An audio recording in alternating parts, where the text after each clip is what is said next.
Folks, Black Star Network is here. Hold no punches! I'm real revolutionary right now. Support this man, Black Media. He makes sure that our stories are told. Thank you for being the voice of Black America, Roland. Stay black. I love y'all. All momentum we have now, we have to keep this going. The video looks phenomenal. See, there's a difference between Black Star Network and Black-owned media and something like CNN. You can't be Black-owned media and be scared. It's time to be smart. Bring your eyeballs home. You dig?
June 11th, 2024, coming up on Roland Martin Unfiltered, streaming live on the Black Star Network.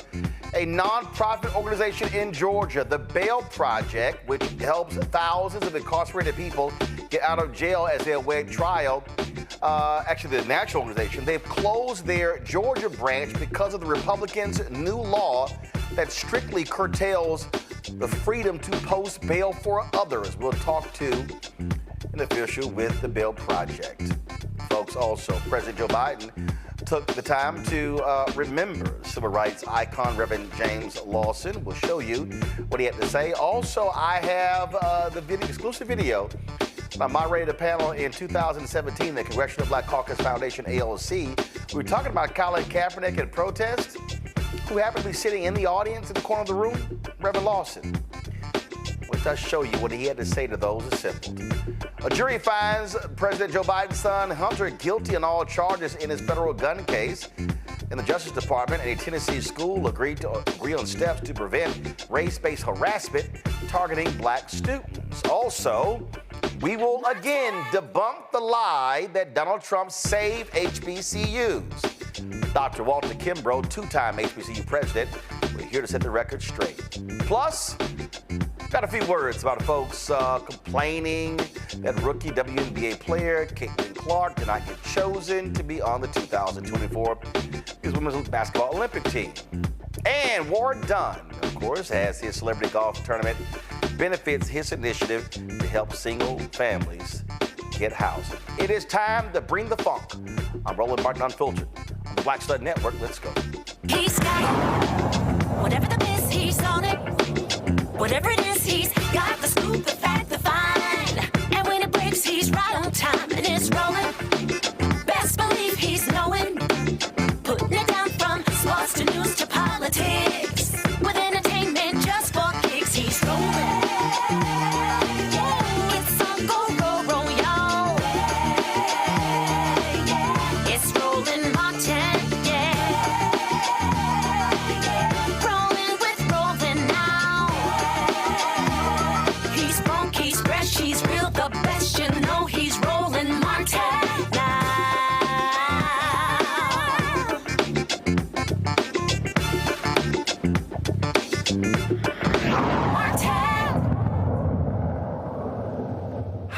times do I have to tell y'all Republicans do not give a damn about the poor in this country?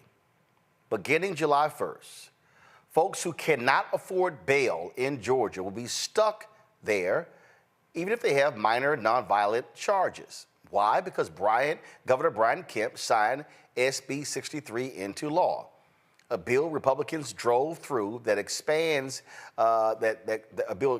expanded the use of cash bail. Now, here's the deal: the bill restricts charitable bail funds, one of the only lifelines for low-income people to have, from actually putting up bail for those individuals. Organizations like the Bail Project provided free bail assistance to hundreds of people, but now will cease their operations in Georgia because of this law. Jeremy Jerson is the Director of Communications for the Bail Project.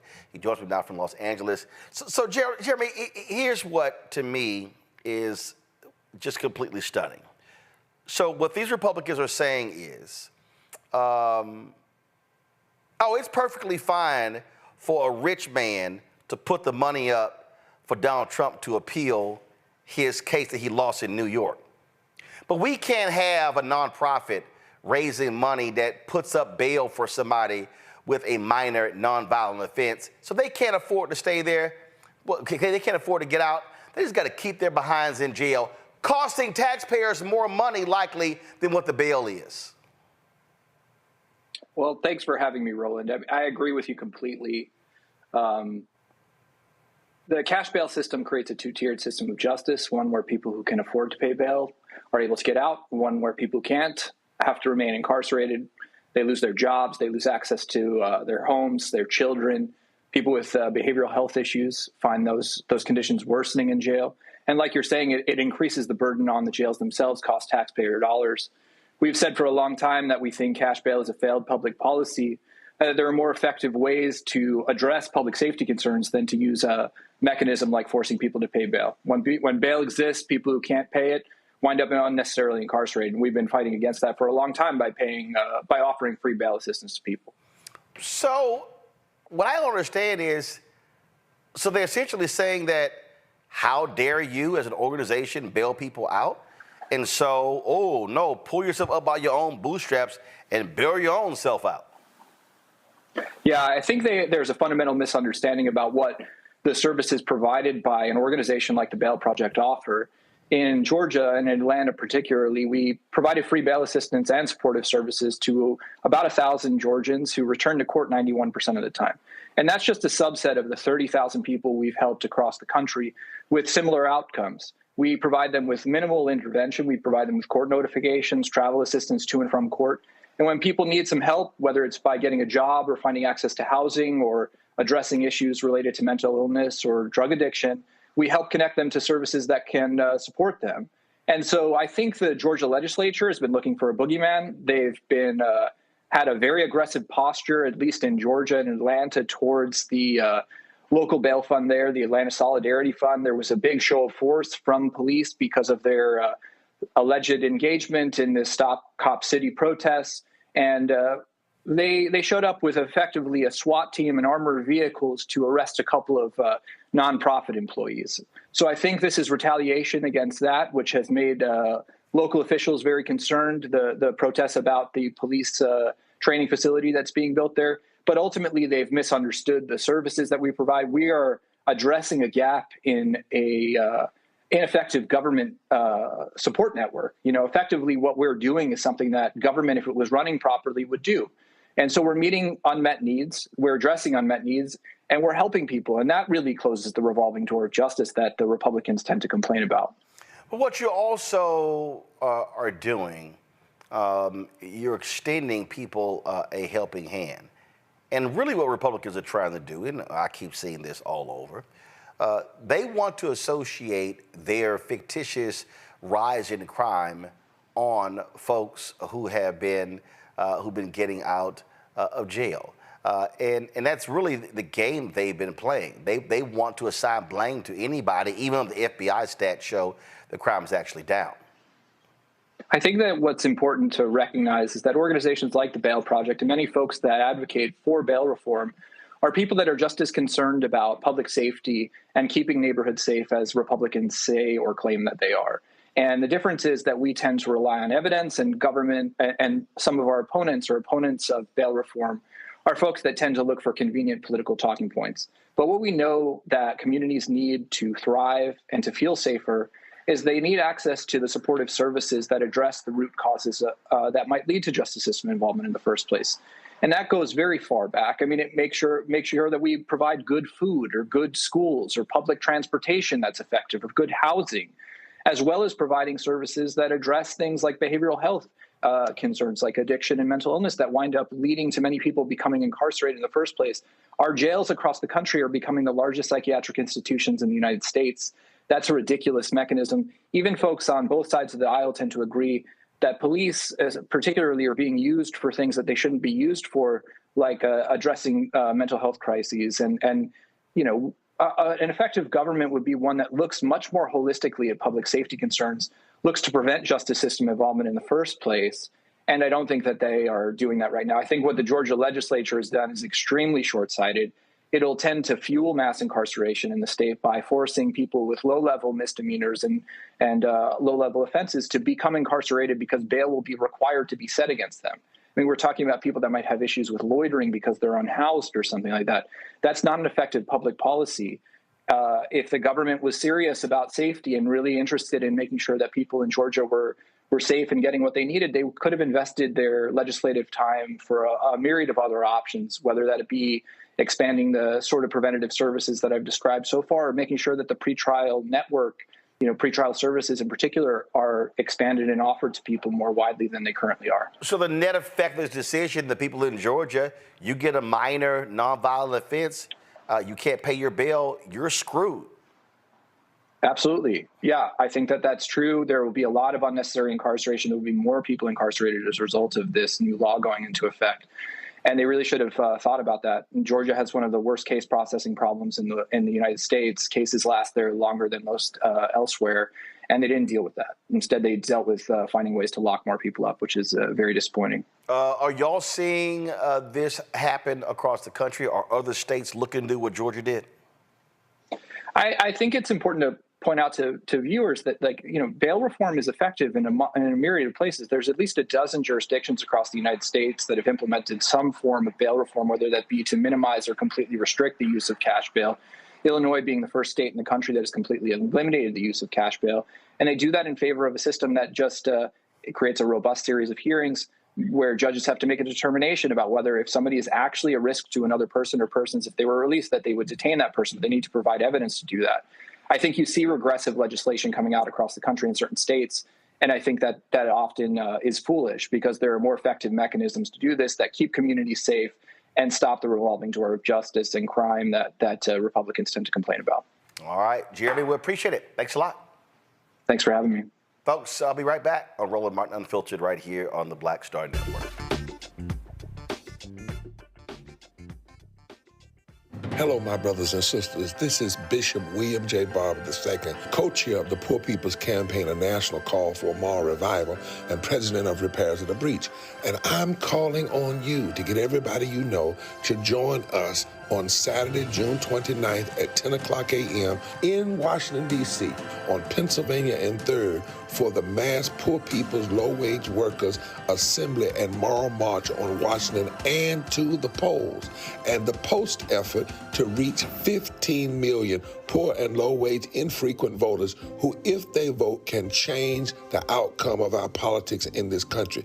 Our goal is to center the desires and the political policy agenda of poor and low-wage persons, along with moral religious leaders and advocates.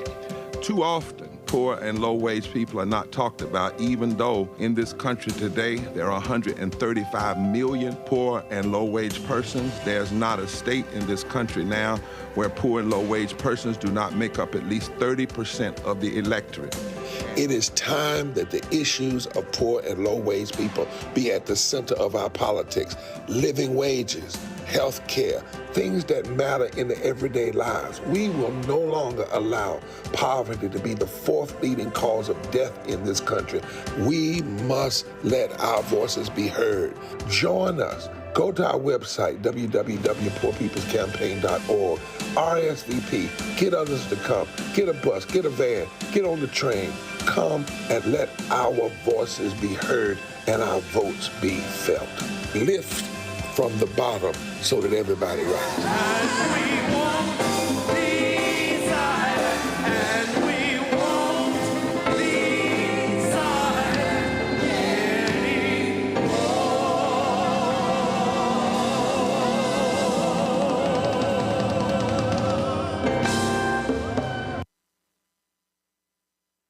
Hey, what's up, y'all? I'm Devon Frank. I'm Dr. Robin B., pharmacist and fitness coach, and you're watching Roland Martin Unfiltered.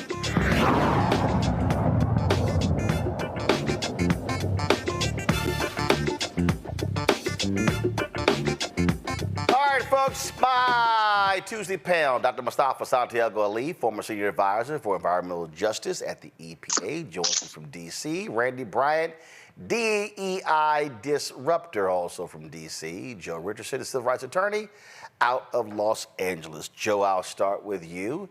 I mean, listen, what you have here, this is just Republicans continuing to attack people in this country. They ain't pro-life. They don't care about human beings. They just want to say, oh, we're tough on the crime. This does nothing but hurt the poor people in Georgia. Yeah, it accomplishes absolutely nothing. And any negative trend just already negatively affects those who are already behind. And in the cash bail world, you have a situation where for a long, long time, you've had to deal with the notion of two people who are charged with the same thing, having not only different outcomes because they respond to the pressure of being in jail or not being in jail, but they're treated differently from a cash bail standpoint. And so one brother who has the money, one person who has the money to do what they need to do, they get out, they get on the street, they get an attorney, they have the leverage, theoretically speaking, from a resource standpoint, to affect a better outcome. And then the person that doesn't, who's more often than not, or more likely to be a person of color, and perhaps a black person, is in jail, has a much more difficult time getting out of jail, and because of that has fewer in the range of options. And so at a time where in many jurisdictions they've shown how getting rid of the cash bail system, modifying it or minimizing it, is actually effective as a political ploy, when you just lock them up. You don't have to be right. You don't have to be equitable. If you just lock them up, people still run for office on that. And so, therefore, in a situation where someone's now in jail longer than they would be, in Georgia in particularly, we've had deaths of people that have been infested by lice and other things like that. They're in conditions that they wouldn't be otherwise. And by the way, we're paying for it as if they're actually getting something that makes them better off. So it's actually bad all around. It's a political ploy, and we'll have to see where it goes. Hopefully, we can have a response to this, but that response is going to have to do with voting, being aware, and being reminded of the urgency that situations like this give us for this election. Mustafa, these folks, this is what they do. They are heartless. Adam Sir with The Atlantic, when he laid out about their cruelty, he said the cruelty is the point. Yeah, exactly. It's about penalizing the poor. That's exactly what it's about. We see it through numerous pieces of legislation that they've introduced and then passed on the state level there in Georgia and a number of other locations. Most folks actually probably realize that every 3 seconds in America, somebody's arrested.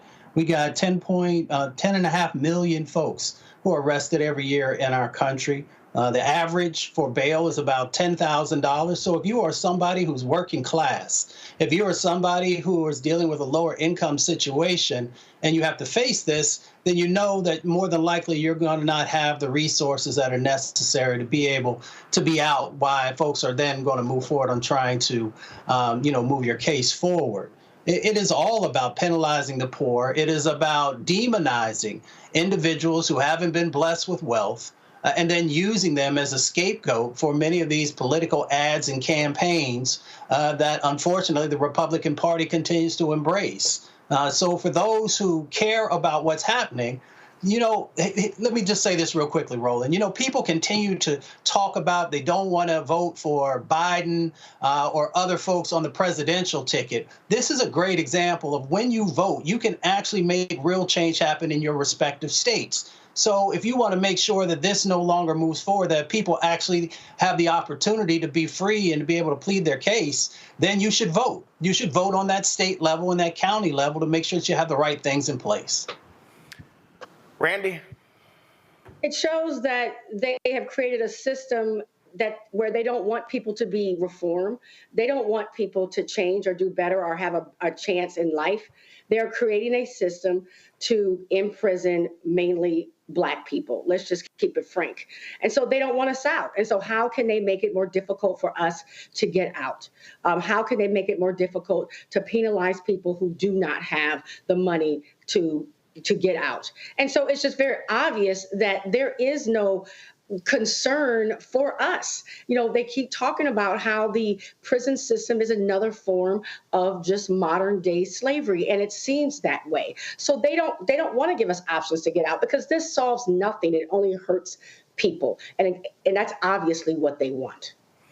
Well, that's what they want, and that's what their goal it constantly is. And so that's exactly what's happening here. So there's no other way about it. They want to demonize the poor, and they're like, screw y'all. You got nobody advocating for y'all, so we can just go ahead and do it. All right, hold tight 1 second. We come back, folks. We're going to celebrate the life and legacy of Reverend James Lawson Jr., who passed away on Sunday. President Joe Biden releases a statement with regards to the passing of Reverend Lawson. That is next right here on Roland Martin Unfiltered on the Black Star Network. Be sure to download the Black Star Network app. Also support us as well, folks. Our goal is to get 20,000 of our fans contributing on average $50 a year. It's $4.19 a month, 13 cents a day. If you want to support our work, join our Bring the Funk fan club. Send your check and money order to P.O. Box 57196, Washington, D.C. 20037-0196. Cash App is $RM Unfiltered. PayPal are Martin Unfiltered. Venmo is RM Unfiltered. Zelle, Roland at RolandSMartin.com. Roland at RolandMartinUnfiltered.com. Again, download the Black Star Network app. Apple phone, Android phone, Apple TV, Android TV, Roku, Amazon Fire TV, Xbox One, Samsung Smart TV. We'll be right back.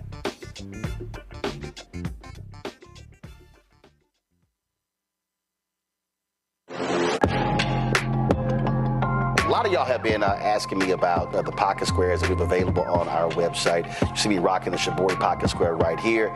It's all about looking different. Now look, summertime is coming up. Y'all know, I keep trying to tell fellas, change your look, please. You can't wear athletic shoes every damn wear. So if you're putting on linen suits, if you're putting on some summer suits, have a whole different look. The reason I like this particular pocket square, the Shibori, is because it's sort of like a flower and looks pretty cool here versus the traditional boring silk pocket squares. But also I like being a little different as well. So this is why we have these custom-made feather pocket squares on the website as well. My sister actually designed these after a few years ago. I was in this battle with Steve Harvey at Essence, and I saw this at a St. Jude fundraiser. I saw this feather pocket square, and I said, well, I got some ideas. So I hit her, and she sent me about 30 different ones. And so this completely changes your look. Now, some of you men out there, I had some dudes say, oh man, I can't wear that. Well, if you ain't got swagger, that's not my problem. But if you're looking for something different to spruce up your look, fellas, ladies, if y'all looking to get your man a good gift, I've run into brothers all across the country with the feather pocket squares saying, see, check mine out. And so it's always good to see them.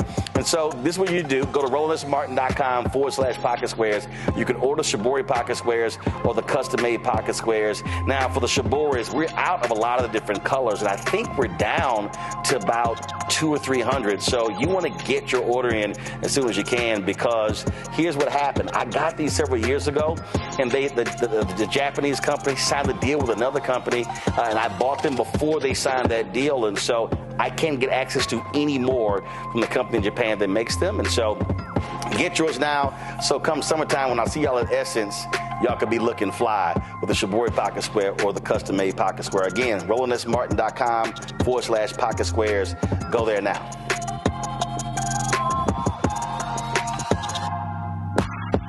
Hey, it's John Murray, the executive producer of the new Sherry Shepherd Talk Show. This is your boy, Earthquake. And you're tuned in to Roland Martin, Unfiltered.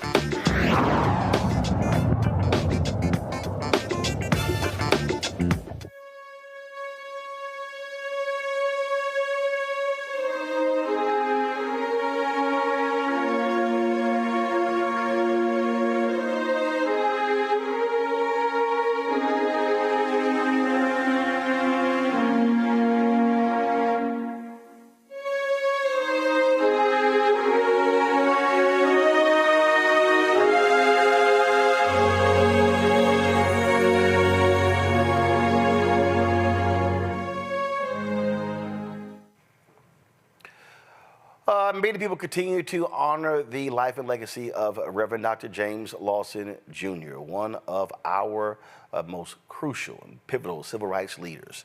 He was the leader of the Nashville movement, trained so many of the folks who became icons: John Lewis, Diane Nash, C.T. Vivian, James Bevel, and others. Today, President Joe Biden released a statement regarding his passing. He said, born in Pennsylvania, the cradle of our democracy, James Lawson dedicated his life to fighting for our country's ideals. Hailing from a family of ministers, he became a disciple for freedom and a visionary of the civil rights movement. While attending Vanderbilt Divinity School, James Lawson organized sit-ins in Nashville, Tennessee, that led to his expulsion from the university, but he kept marching on. His organizing and civil rights activism led to the desegregation of public accommodations in Nashville, one of the first southern cities to do so. His sit-ins became a model throughout the South. As a mentor, he taught the likes of Diane Nash, Congressman John Lewis, and countless others about the tactics and promise of nonviolence resistance. And as a minister, he preached about how the fight for equality, dignity, and justice for all was a divine calling. It is only fitting that Vanderbilt University now boasts the James Lawson Institute in honor of a man who was the architect of the Southern Freedom Movement and, later in life, a consistent advocate for human rights. Jill and I are saddened by the loss of one of the nation's noblest leaders. His passing before Juneteenth is a reminder that our nation's journey from slavery to freedom started in the hearts of people like James Lawson, spellbound by freedom. We send our condolences to the Lawson family as a nation mourns a man who helped redeem the soul of our nation. I told you yesterday when I first met Reverend Lawson, I was already familiar with him and his work. But it was September 22nd, 2017 at Congressional Black Caucus Foundation, AOC. I was moderating a panel that had among the folks on there, Dr. Harry Epworth. We were talking about Colin Kaepernick and protests, things along those lines. And Dr. Everett Ward, who then was the general president of Alpha Alpha, told me that he and Reverend Lawson were about to leave. And I said, I'm sorry, who? He said, Reverend James Lawson. I said, he's here? He says, yes, he's sitting over there. And he was literally sitting in the corner, back of the room, not making a fuss at all. And I could not allow him to walk out of that room and not speak to the folks. And so when I got home today from my trip in Atlanta, I went to my archives and found this 7-year-old piece of video. Here is the brilliance of Reverend Dr. James Lawson, Jr. In a appreciating our folk who put the time in terms of leadership and made it possible for us to do what we do. If any of you understand SNCC, understand civil rights movements, understand true teaching about true mobilizing and organizing, we are somebody who was at the vanguard of that, led the Nashville movement, Reverend Dr. Jim Lawson, who's here. Step on up, brother. Come on up. I got you right here.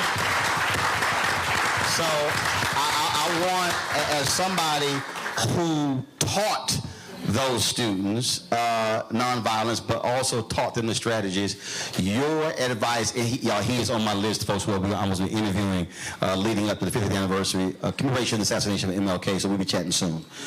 What will you tell the folks sitting in this room they should be doing when it comes to protest and policy, mobilizing, organizing now, so when we come back next year, they should give us a report? What would you tell them to do? You can hold the microphone. You can hold the microphone. Well, I've just been wandering around and wanting to listen, so I just decided to come to this group. You're asking me a huge question. And I'm not even sure how to begin.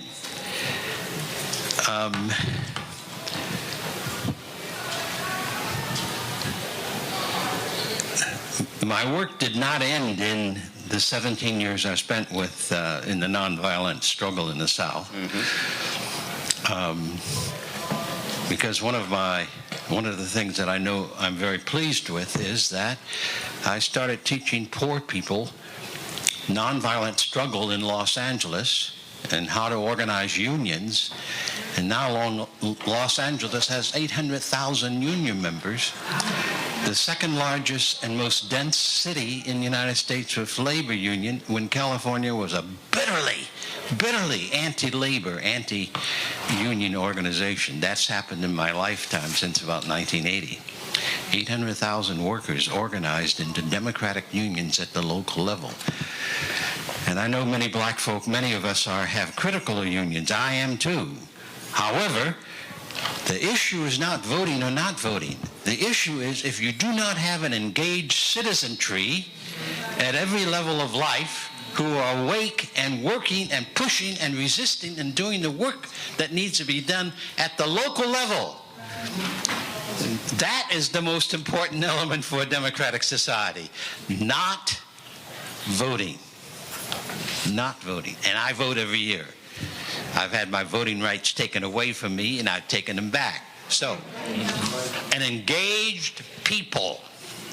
And that's why, in my judgment at least, one of the things we need to do as struggle is to boldly insist that we have to be engaged in non-violent struggle at every point. In this most violent society of human history, we have to decide we don't have to be violent to do the work, and that our society has to change. And the language is important. Nonviolent struggle is not about primarily protest. And the media calls it protest. There is a better language. And we need to learn to use that language instead of the media language. Everything is not a protest. The sit-in campaign in 1960 went on for 4, 5, 10 years in many cities across the country without let-up. We didn't call it protest. We called it nonviolent campaign. The voting rights campaign of 1965. Black folk were trying to vote in the South long before even I was born. 1928. So voting was an issue. We did not have a voting rights bill. Congress would never have passed it. Presidents never supported anti-lynching laws. Lyndon B. Johnson told Martin King in 1964 in December, I cannot do a voting rights bill. I don't have the power. Martin Luther King Jr. came back to SCLC and SNCC and to the rest of us in the Southeast in 64, 65 and said, we must have a voting rights campaign that forces Congress and the president to do the voting rights bill of 1965. You did not see that story in any of the 50th year anniversaries of the Voting Rights Bill of 1965. But that's exactly what did happen in 1965. So we in the black community need to recognize our necessity of learning to do resistance to the injustice. And the movement of the 50s and 60s and into the 70s is probably the finest movement that ever happened anywhere in the world in terms of people dismantling and starting the process of dismantling. And that was the first time any group of Americans in this nation since 1774 organized to resist in this country racism, states' rights, the lynching and all the violence of it. So we ought to be now engaged in putting together the national, based in every local locality, the resistance movement that will do in the 21st century what has to be done if we're to save our nation from extinction. Drop the mic. Hold on, Reverend.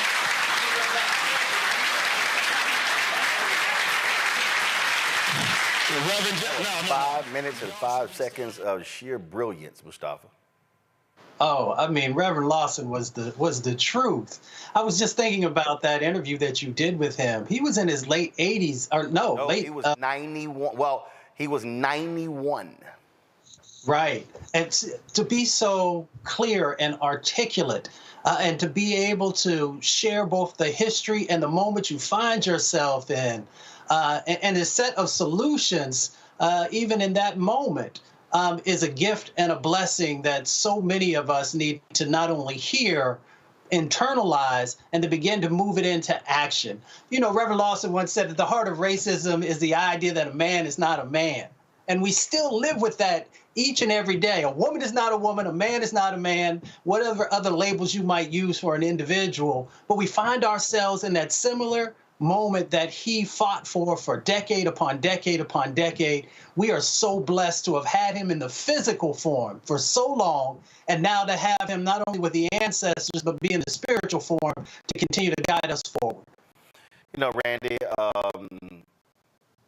remember, that day just crystal clear, and it's always interesting when I go to different CBCF sessions, and a lot of times people having no idea who's actually there, no idea who's even in the room. Actually, I first met James Bevel in one of the sessions as well, one of the extraordinary organizers of the movement as well, trained under Reverend Jim Lawson. And the thing that I keep saying to folks is that the reason why we've got to have black-owned media telling our story, because I haven't checked, but I doubt very seriously a single national broadcast said a word about his passing. I doubt many of the cable networks did much on it as well. And so when we have these giants walking amongst us, men and women, we must do our part to make sure that we talk to them, get their stories down on tape so we can preserve that knowledge for years to come. Just hearing him speak now, I was inspired, and I want that for everyone. And to know from where we come, from whence we come, helps us and empowers us to try to do more. His word that he used about engaged, us being engaged, is really what we talk about every week on this program, about ensuring that we're an engaged people and we are involved in ensuring that we have the best future possible. He said that he did not believe that he would live until 40 when after the murder of Martin Luther King Jr. And I'm so happy, as we all should be so happy, that he was and remained here in a physical form at 95 and just so incredibly sharp. I can't believe he was doing that speech then, but his lessons will live on, and I'm inspired today and absolutely grateful for him. Joe, after leaving the South, he traveled to Los Angeles, where he pastored home and church there as well, and so he was quite known there. I'm going to pull up in a second that in just a few months ago, in January, there was an unveiling of a street name there in Los Angeles after him. Yes, I mean, he was quite amazing. He spent 3 years in India following the independence movement, understanding, learning the principles of nonviolent protest. Dr. King called him the leading theorist and strategist of nonviolence in the world. And I thought it was really interesting, too, in terms of what you just showed, him talking about strategy, including words, including how powerful words are, how you term something, how you frame an issue. This is it's not a protest. This is actually what's going on. And one of the things that I'm always wondering about this current generation, who may have the youth coming up, people my daughter's age, they may have a different expectation because they've seen a black president, because they've seen a woman vice president, a woman that should have been president. But I wonder aloud about their strategy, right? And one of the things about the civil rights movement was that it was strategic to a T. I've talked to many people, including my late father-in-law, who worked with Martin, was the housing point person for the organization. And they talked about how when they had meetings, hey, listen, this is nonviolent. If it's not something you can do, we just appreciate you turning around and walking out, because here's the way that we have to do it. It's not just about what we'll do. And they also knew that any mistake, any perception, any film of them getting in a fight, them hitting back, undermines everything they're trying to do. Because even while they strategically choked organizations economically, including the city of Birmingham with the Birmingham bus boycott, they also moved hearts with white people who may not have been crazy about riding the bus with somebody black because they hadn't before, but they weren't interested in sicking dogs on them either. So they were extremely strategic. He was such an architect of it. And so hopefully we can learn the lessons and look and see at people like him, because there aren't many more that can bear witness. Andrew Young's still around. There's a few others, but not many more. So hopefully we can really learn those lessons and really start to apply them today using things like technology, et cetera, dissemination of information in an instant worldwide. Use those things to our advantage and see if we can really take this thing where it needs to go. I love how he redefined protest, Mustafa. Yeah, as Joe and others have said, words have power. And often folks will try and use our words against us. So when we have strategy and we understand the psychological opportunities that exist through language, then we have the ability to actually, as Joe said, not just move, but to change the paradigm of the for all the work that Reverend Lawson and so many others did. Absolutely. And again, just how he just methodically broke that down, saying it was such a difficult question. But he said it with ease, Randy. And I want so many people today to understand that when you talk about how Dr. King described him, being a master strategist, that to me is a huge missing component of so many things today. Folk want to talk, they want to protest, they want to yell, scream, and holler, but they're not strategizing on what they're trying to achieve. Exactly. Looking at what do we want, what is our goal, and how do we get there? And how is it possible to get there? Not just acting from emotion, not just doing what we're feeling right then, because I know that's tempting, trust me, but to really say, how do we get to where we need to be, and sitting down and saying, this is what can and cannot work. I mean, that's real brilliance. And I think that's what's been missing from many of the movements that we've had lately. We need to get back to that. And even when we talk about the campaigns that are going on right now. Like, what is the strategy? I mean, what are our hurdles, and how do we get across those hurdles? So, you know, and I had to laugh when he said, I don't know where to begin. And for a moment, he was so quiet and seemed almost befuddled. And you're like, what is he going to say? And then he comes out with this brilliance and just flows and shares with us, shares with us so much about the past, and just gives us hope for the future. Just outlines it if anyone pays attention about what we need to be doing. Well, absolutely. And so we are awaiting more information from the family regarding funeral arrangements. And I really do hope folks will take the time to go to the Black Stud Network app, go to our YouTube channel to watch that interview that I did with Reverend Lawson. It was absolutely amazing. And I told y'all what happened. I was so mad. We had this great interview in, was it 2017? And the folk at TV One completely lost the interview. They lost it. The only thing that I have from the original interview, and I happened to find it and thank goodness I actually used my own GoPro. So I've got about 30 or 40 minutes of the original interview from our GoPro camera. Audio's not great, but luckily I was able to convince him to sit down and do a second interview. And he said yes.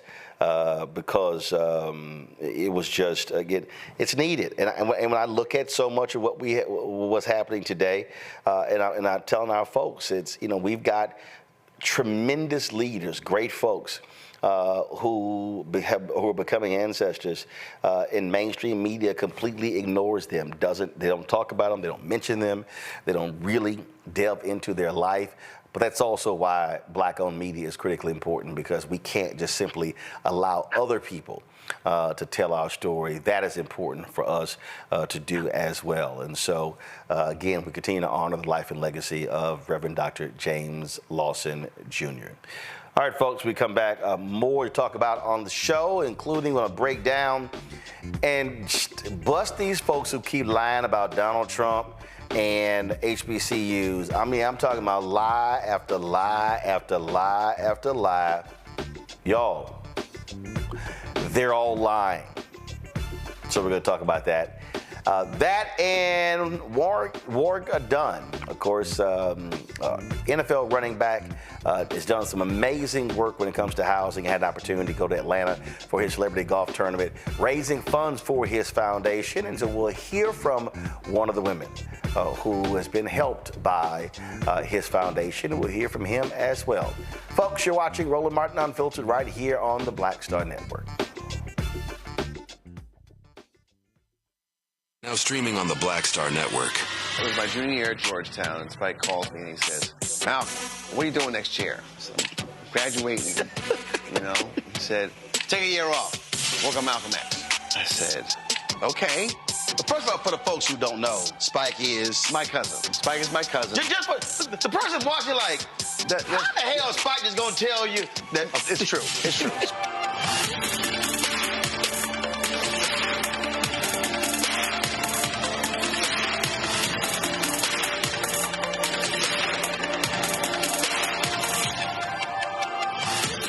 On a Next, A Balanced Life, we talk about how to get in touch with your feelings, emotions, how to find your North Star, and how to move your life along. Because oftentimes what we'll do is we'll accept what the world says about us as the truth and how we see ourselves, which that can be completely contrary to what the Word of God says about who you are. That's On a Next, A Balanced Life here on Black Star Network.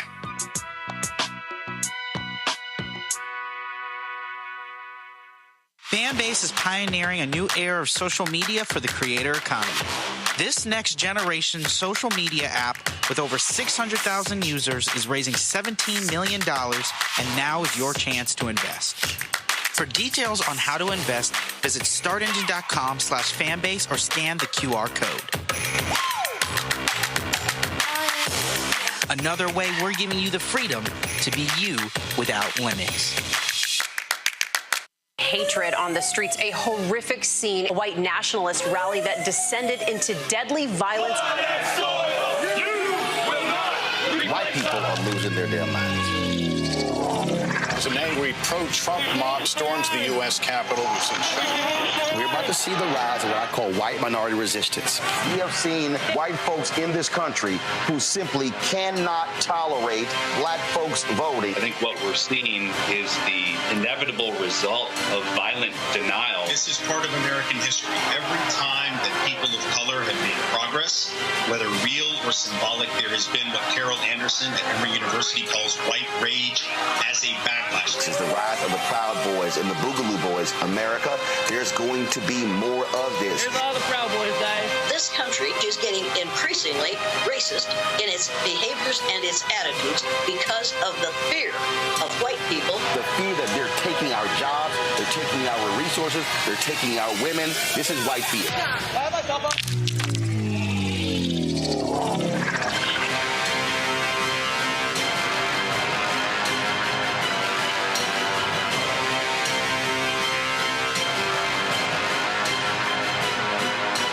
The next Get Wealthy with me, Deborah Owens, America's Wealth Coach. Dexter Jenkins is a faith-based financial mentor with more than 20 years in the financial services industry. He's passionate about helping families build generational wealth. Even though I'm talking about things like prayer, I'm talking about things about reading the word, I'm talking about things like fellowship, I'm talking to members who are dealing with losing their houses, or I'm talking to members who, because of a lack of the handling their finances, they're working 2 and 3 jobs. And so what I'm finding is that they're not coming to church because they don't have a handle on their finances. We're talking how to get wealthy through faith and our finances on the next Get Wealthy, right here, only on Black Star Network.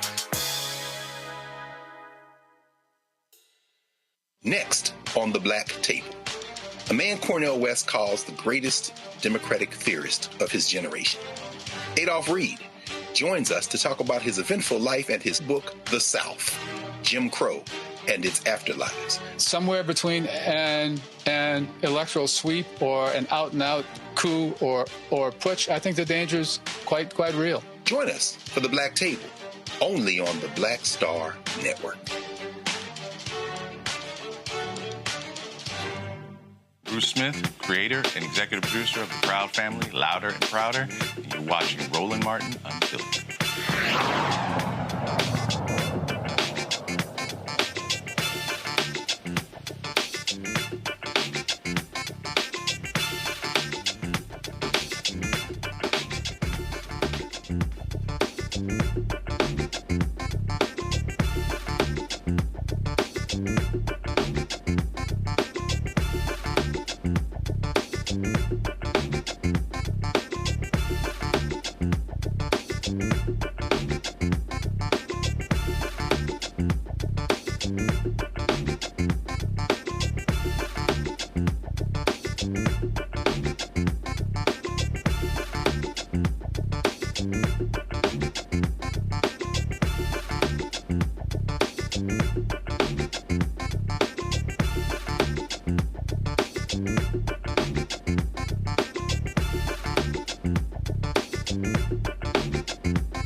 A federal jury in Delaware convicted the son of President Joe Biden, Hunter Biden, of 3 federal gun charges. He faces up to 25 years in prison for those charges: lying on a federal screening form about the drug use and lying to a gun dealer, plus possessing the gun. The 54-year-old businessman and attorney's case came after a July 2023 plea deal fell apart that could have resolved gun and tax charges without prison time.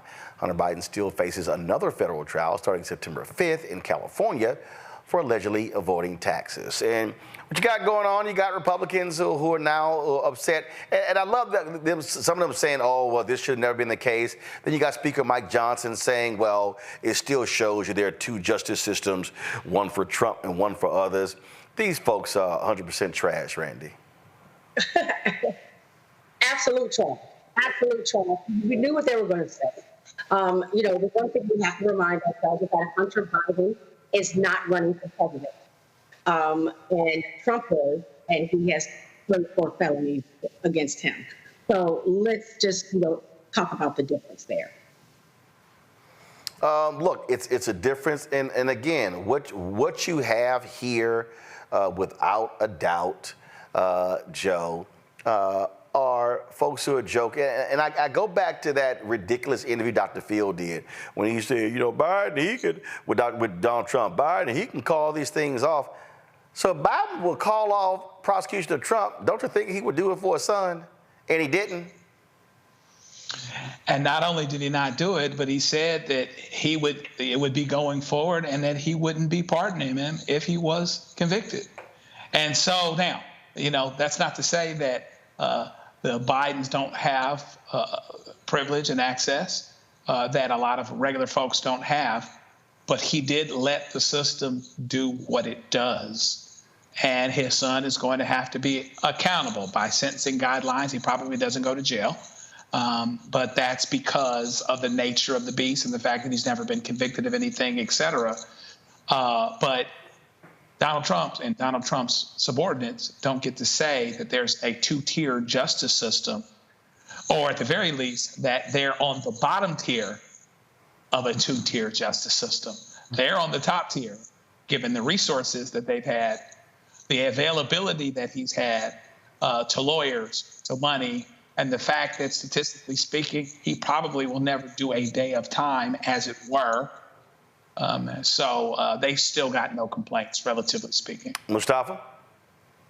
Yeah, but we know the justice system usually works for those who it was created to protect. So we know what has played out over decades, over actually centuries for Black and brown folks. So, I appreciate that we're in a moment where those who have had privilege are now having to also live up to the letter of the law.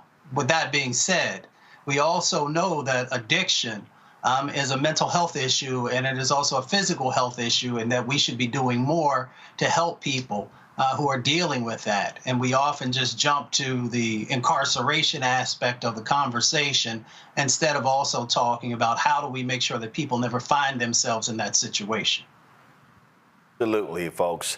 Let's go to Kentucky, where a former Kentucky corrections sergeant will spend the next 7 years in prison because he was depriving an inmate of his civil rights. A federal jury convicted Eric Nantel of one count of deprivation of civil rights for his failure to intervene to stop the assault of an inmate, 2 counts of obstruction of justice for misleading state investigators, and 1 count of making false statements to a special agent of the FBI.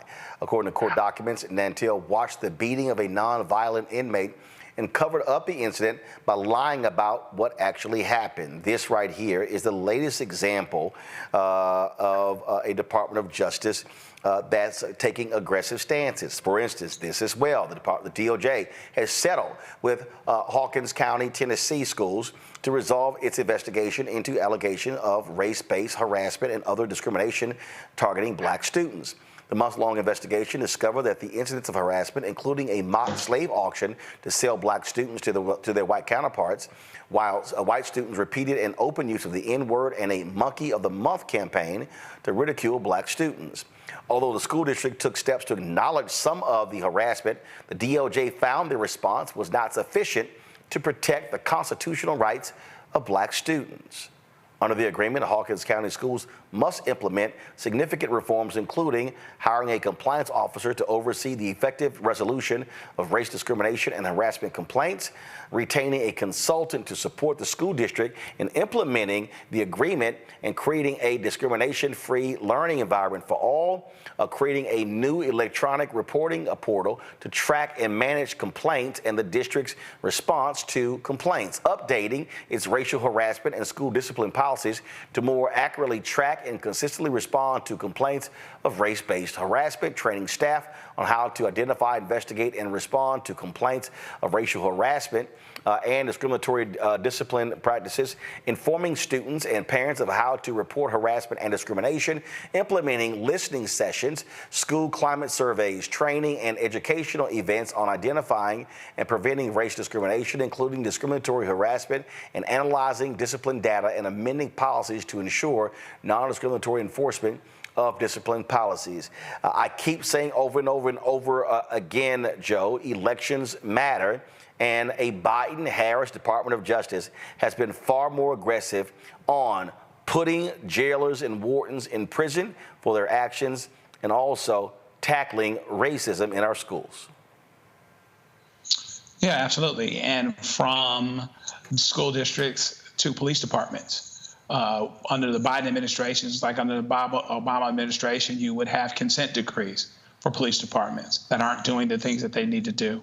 Under the Trump administration, you had consent decrees taken apart, and you would go back to that at a time when they're needed just as much as ever. The stories here could have been out of the 20s or the 30s in terms of what that district was actually doing, what was being allowed to be done. The harassment, the bullying, the intimidation of Black students, a mock slave auction. Whose idea is that? How does that happen? And folks think that that's actually something that ought to be being done. And then they didn't go far enough when they admitted some things, but not all things. And that's why you need an aggressive Justice Department to continue to root out those things that exist and which are not necessarily getting less prevalent, particularly at a time like now. Votes matter, voting matters, election matters, and we better focus, keep our eye on the prize related to what it is that we need to do from an election, voting, participatory democracy standpoint, because everything is at stake. Mustafa, we do these stories. They don't get really any attention whatsoever in mainstream media. And also, I don't understand why the Biden-Harris administration, they aren't talking about this sort of stuff from the podium, why Karine Jean-Pierre isn't speaking about this kind of stuff, because people out there, I mean, I saw somebody tweet saying, hey, we can get the George Floyd Justice Act, but you still are seeing aggressive prosecution dealing with criminal justice reform. They just not talking about it. Yeah, and if you don't put a spotlight on it and you don't share with folks how the investment of their vote is helping to make real change happen, then you're least likely to be able to get it again because they think you haven't done anything. So they definitely have got to change that paradigm. We also got to make sure that not only is the DOJ doing an amazing job, and if they weren't, I would call it out, but they've been doing a really good job on a whole number of issues.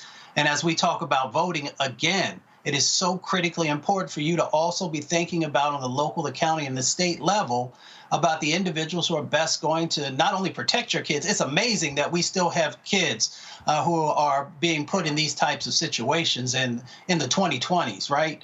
But, you know, your vote helps to make sure that we have individuals who are going to not only make sure that the right people are there, but that we're getting rid of the wrong people. And we often don't talk enough about that. So, one, the Biden administration should be highlighting their investments and how change is happening and what they will do if they get another 4 years. That's what I want to know. What additional things are you going to do to build upon the successes of our vote? And the other part of it is that we've got this tapestry of pain and trauma that's happening in states like Tennessee and other locations where we're allowing individuals to do these inhuman things to our kids and use our tax dollars. Let me say that again, use our tax dollars to have racial harassment and these other types of things. So we need to just be mindful of the power of our vote and how it is also connected to our pocketbook and how it is also connected to the education that provides an opportunity for a better future for our kids. So we need to get up off our boat, get up off of our butts,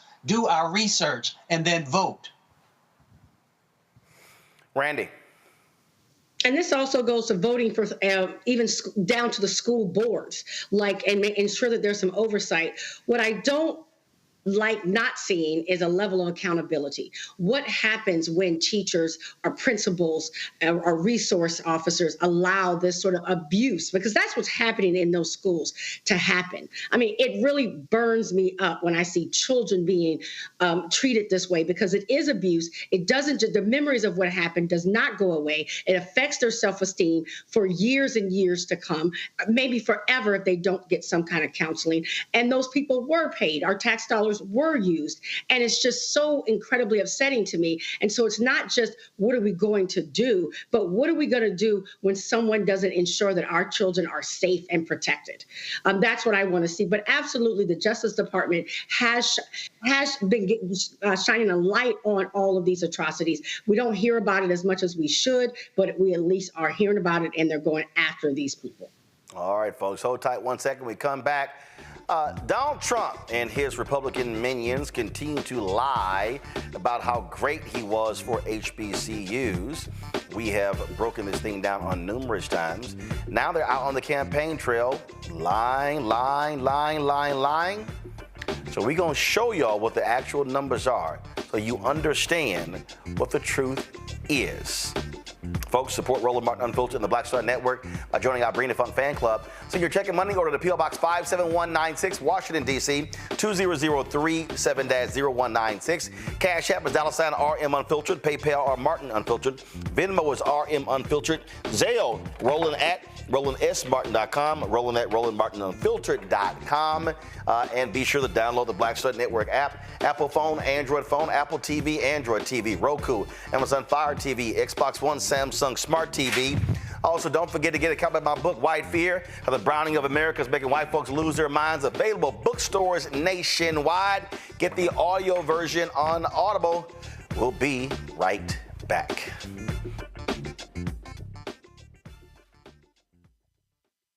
Hello, my brothers and sisters. This is Bishop William J. Barber II, co-chair of the Poor People's Campaign, a national call for moral revival, and president of Repairs of the Breach.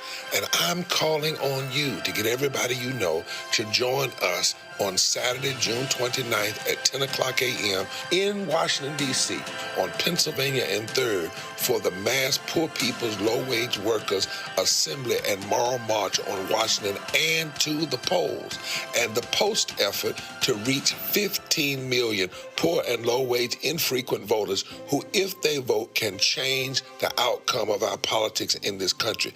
Our goal is to center the desires and the political policy agenda of poor and low-wage persons, along with moral religious leaders and advocates. Too often, poor and low-wage people are not talked about, even though in this country today there are 135 million poor and low-wage persons. There's not a state in this country now where poor and low-wage persons do not make up at least 30% of the electorate. It is time that the issues of poor and low-wage people be at the center of our politics. Living wages, health care, things that matter in the everyday lives. We will no longer allow poverty to be the fourth leading cause of death in this country. We must let our voices be heard. Join us. Go to our website, www.poorpeoplescampaign.org. RSVP. Get others to come. Get a bus. Get a van. Get on the train. Come and let our voices be heard and our votes be felt.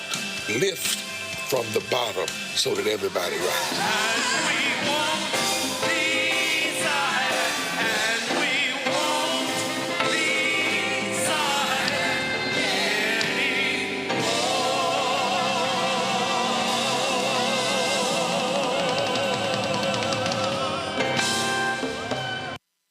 Sherry Shepard with Sammy Roman. I'm Dr. Robin B., pharmacist and fitness coach, and you're watching Roland Martin Unfiltered.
Folks, this is Coach campaign season, and man, every time you turn around, you got Donald Trump, Senator Tim Scott, others just straight up lying about Trump's record with HBCUs. If you listen to them, I mean, they were the absolute savior, the Jesus Christ of blowing wind into the Lazarus, these dead HBCUs. This is Trump literally lying and folks falling for it.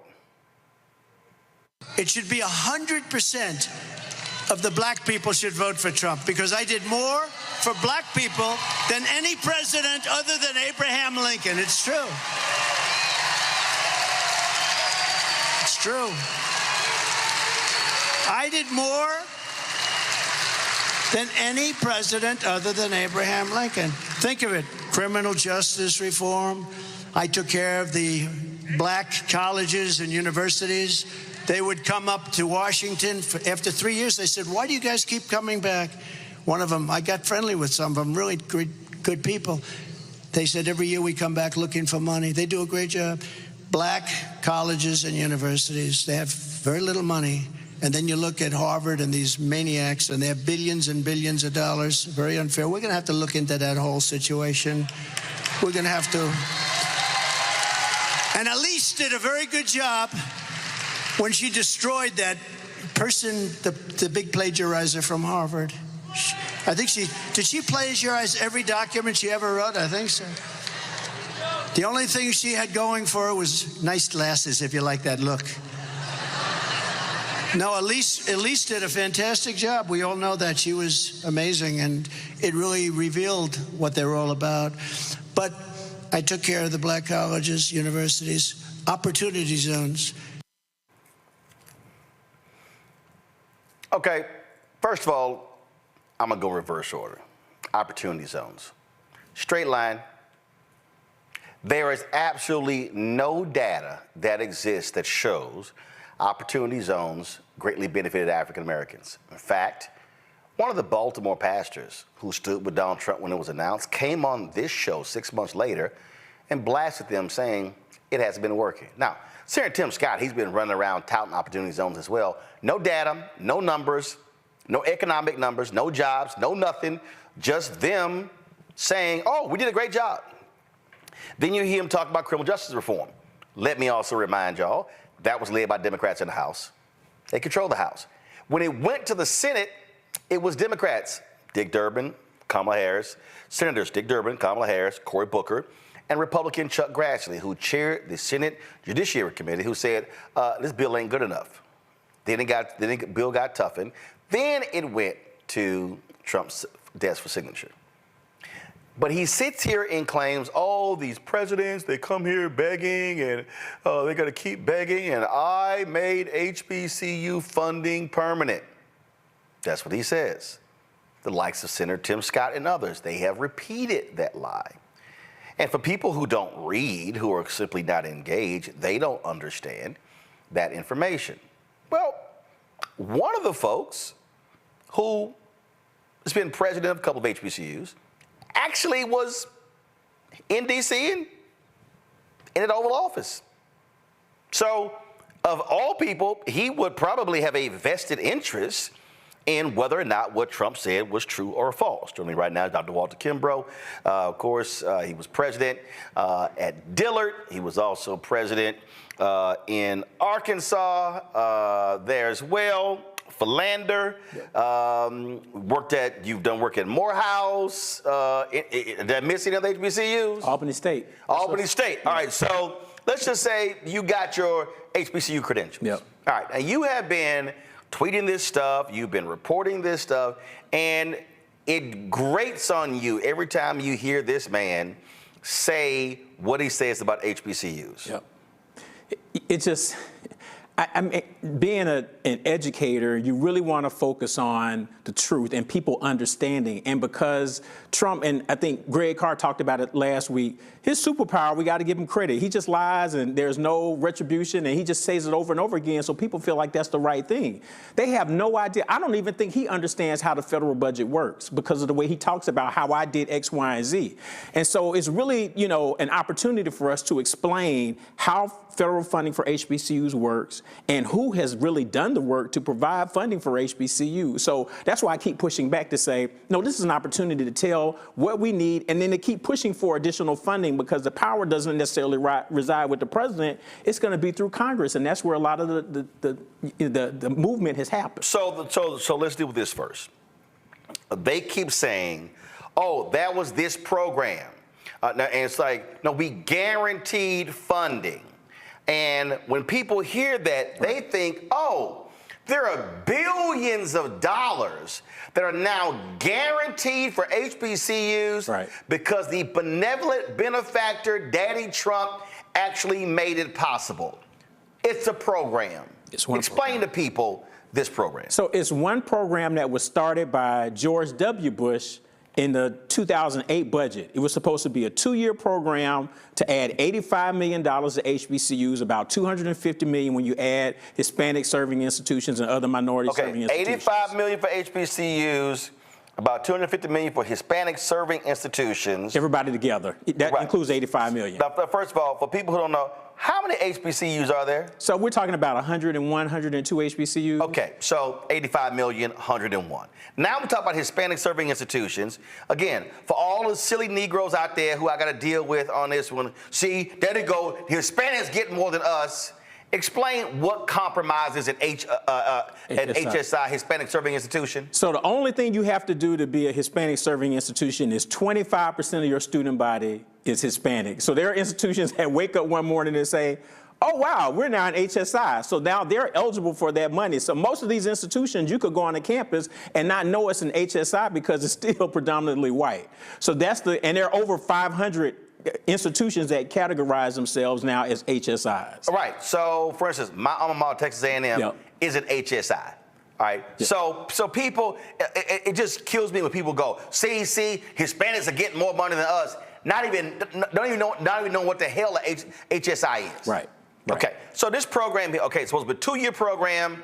Okay. Under Bush, then what happened? Right. So it was going to sunset. When Obama came in, he zeroed it out the budget. Everybody raised hell. President Obama cut the budget. So he was like, oh, man, I'm taking an L on this. So let me come out with a new program under this bill called SAFRA. We're going to take that 85 and the whole $255 million and make it a 10-year program. Got it. So when you hear Trump talking about a 10-year program, he got that from Obama. Okay. Obama did it first. He said, okay, I'm going to get y'all because y'all got me on this. So it's going to be a 10-year program. So it came to the end of the 10 years. Trump did the same thing and zeroed it out. He had no interest in trying to do anything different with it. Alma Adams came in and said, nope, we're going to bring this program back. And so she worked with, members of Congress, and I think as a part of the negotiations, I think Lamar Alexander to try to get his first in the House, you had Representative Alma Adams, Representative Bobby Scott, CBC, and others. It passes the House. Right. Then it goes to the Senate. Then Senator Lamar Alexander of Tennessee, frankly, holds it up. Right. And all of a sudden, they begin to negotiate. And so they're weighing in on the White House as well. So then the White House is like, yo, Lamar, what the hell are you doing? Right. They negotiate that. It passes. It comes to his desk. So, again, so he signs the overall bill. And so he then, as he markets, taking credit saying, I guaranteed funding to HBCUs. They don't have to come back to Congress asking for any more money because I hooked them up. Right. And that's wrong because it's still the one program, $85 million. Within the total federal budget, HBCUs get about $1.5 billion. So this isn't the largest of the programs that's existed out there. So a lot of people say, well, they got money. And that's dangerous too, because people say, well, they don't need any more money because they've been funded permanently. And that's not the deal. It's just one. So it represents less than 7% of all federal HBCU money, because we get money from the Department of Agriculture, from Department of Defense, Department of Interior, National Science Foundation. That's just part of it. Right. So that's why you have to push back to let people know that was only part of it. And so he does it. Another thing I tell people, Trump never mentions this funding until after it was signed. I always dare people, find where he made a statement about it to say, we're going to do this. Obama said something about the 10 years before it was passed. Trump never mentioned it. I don't think he knew, honestly. No, he didn't I don't think he knew. Hell no, he didn't know. Yeah, he didn't know. And so in the end, he was like, oh, this can be one of my 4 black talking points. Low unemployment, like you said, opportunity zones, criminal justice, and HBCUs. Those are his 4 points. And if you listen, he says those 4 every time, no explanation. Right.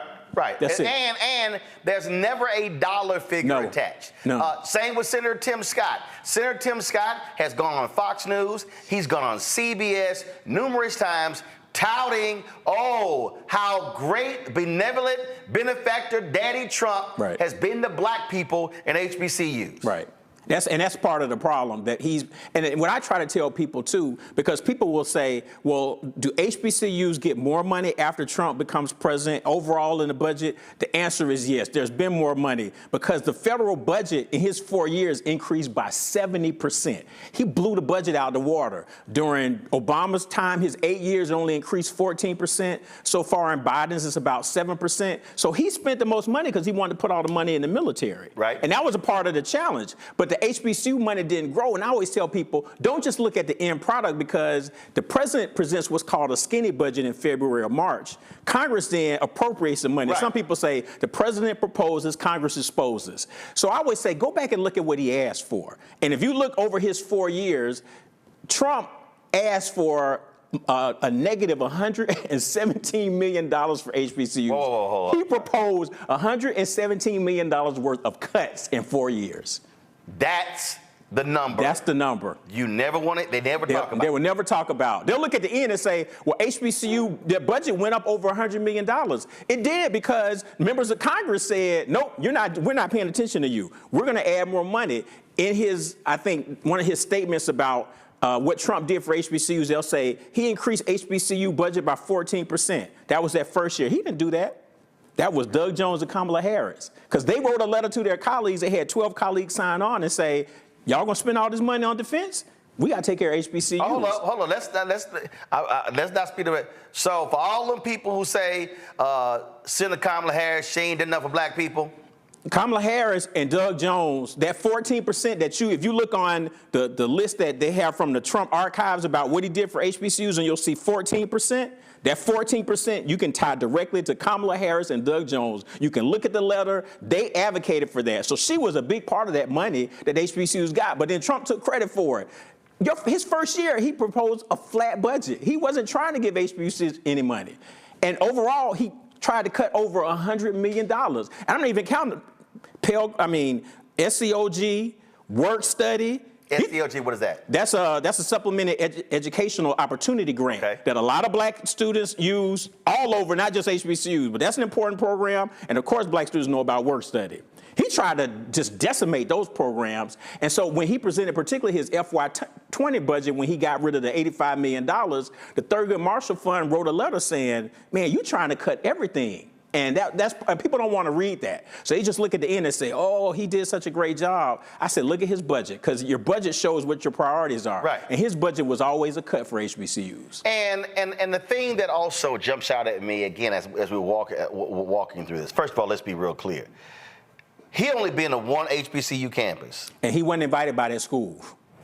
He wasn't invited by it. It was an outside group that rented some space. That was this third-party group, supposedly Republicans and Democrats. And what happened was the Republicans with that group really flipped that thing into a Trump victory lap and pissed off a bunch of the Democrats. And most of those people in leadership, they got booted out because of what they did. So he probably couldn't even name Benedict. Trump couldn't name 3 HBCUs if you told him 4. That's the way I look at it. He has no clue. The way we ended up in that Oval Office, that's Omarosa's fault, because she fed into his ego, just like, man, he's gonna because we weren't supposed to see him. It was the day before the State of the Union. He's supposed to be trying to get himself together. They use that, and so people see that image. I think you talked about this last week. They see the image of the president in the Oval Office. They're like, well, yeah, he must have done something. It was all stagecraft. And again, for people who don't understand, look, you got HBCU week. Presidents come here. Right. A lot of those meetings are in the old executive office building, and when Biden or Harris may go speak to them. Right. So what they did was they wanted the photo op. So they ushered all these presidents into the Oval Office. Kellyanne Conway with a feet all in the couch. And so they take this photo, and you got all the presidents smiling, and everybody sitting there happy. And let's just be real clear: you had some happy Negroes in that room. Absolutely, you did. That's why I tell people: you look at those pictures. There's only like 1 or 2 that you can find that you can see me, because I was all the way in the back, and I used the common sense. If the camera can't see you, you can't see the camera. You good? Because I didn't want to. Because when they announced we were going in there, I was like, this is bad.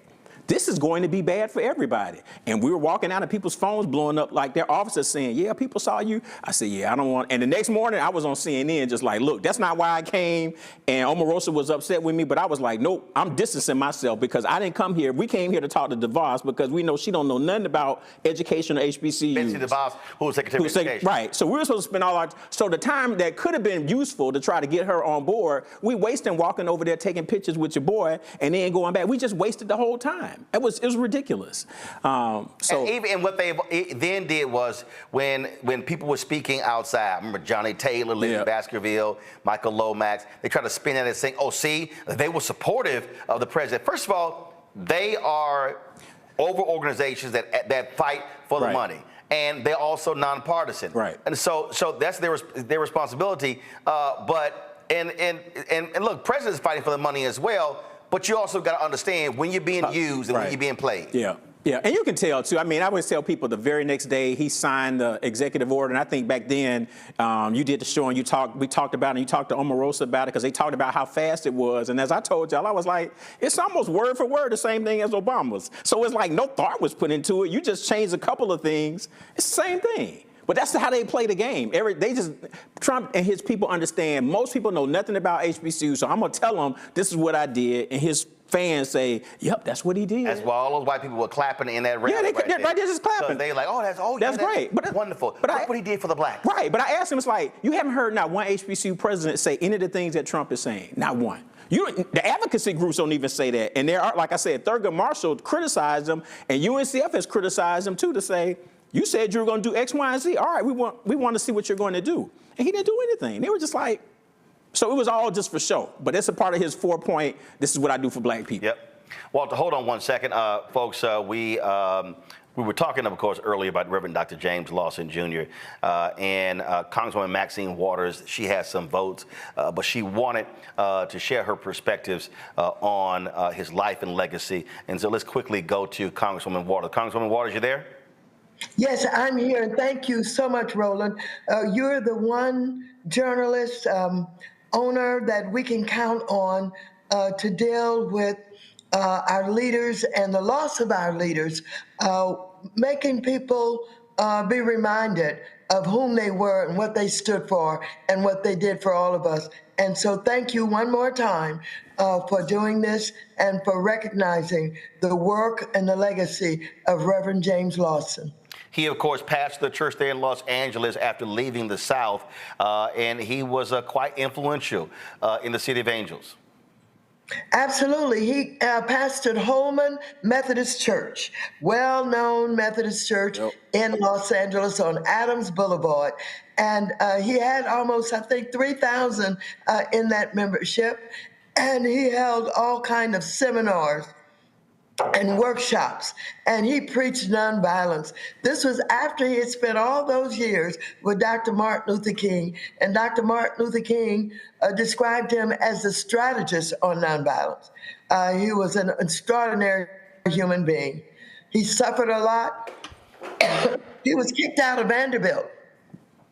He was, the leader in some of the sit-ins, and he warned people and the volunteers coming in that this is about not returning the hit. This is about making sure you turn the other cheek, in essence. And that was a hard lesson to teach because most people, rightfully so, were angry at the beatings and the lynchings and all that was going on. But he believed in nonviolence. He was a student of Gandhi, and he believed in nonviolence. He taught it. He was successful working with Dr. Martin Luther King in probably saving the lives of many who would have engaged in the confrontations. Well, he believed in it so much that he could have gotten a waiver to avoid being drafted in the military. He chose to go to federal prison, and he said he didn't even want to accept the waiver. That's how much of a pacifist he was. That's right.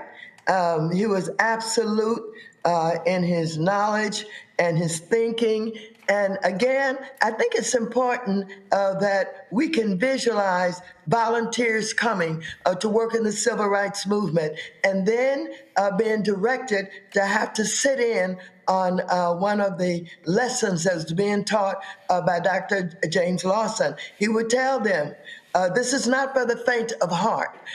This is about the fact that you will be beaten. This is about the fact that you will be struck.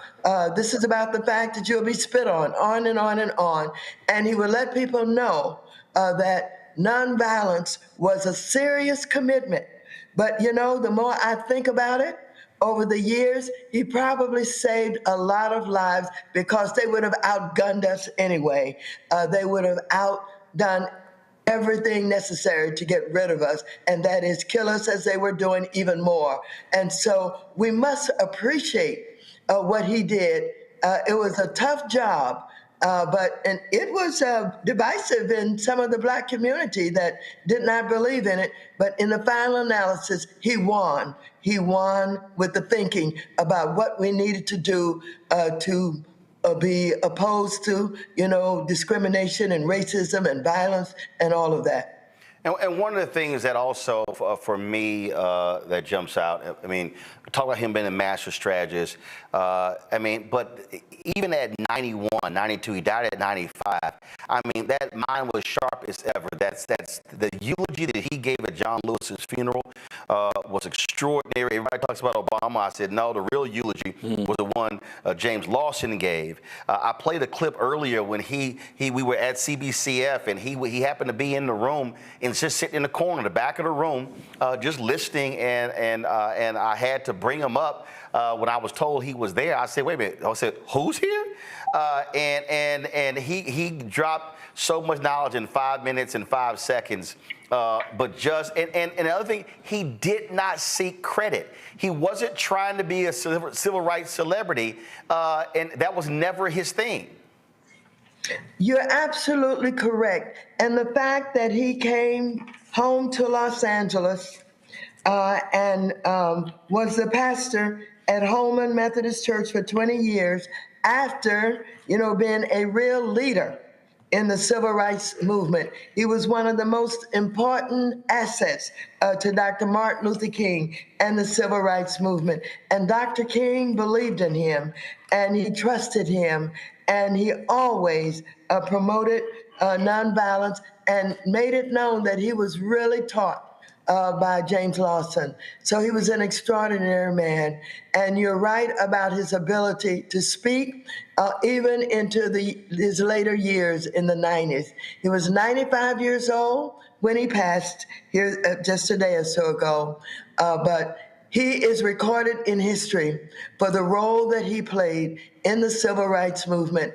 And it was he who encouraged Dr. Martin Luther King to, go to Memphis and to work with the least of these in jobs that people, thought were not good enough for them.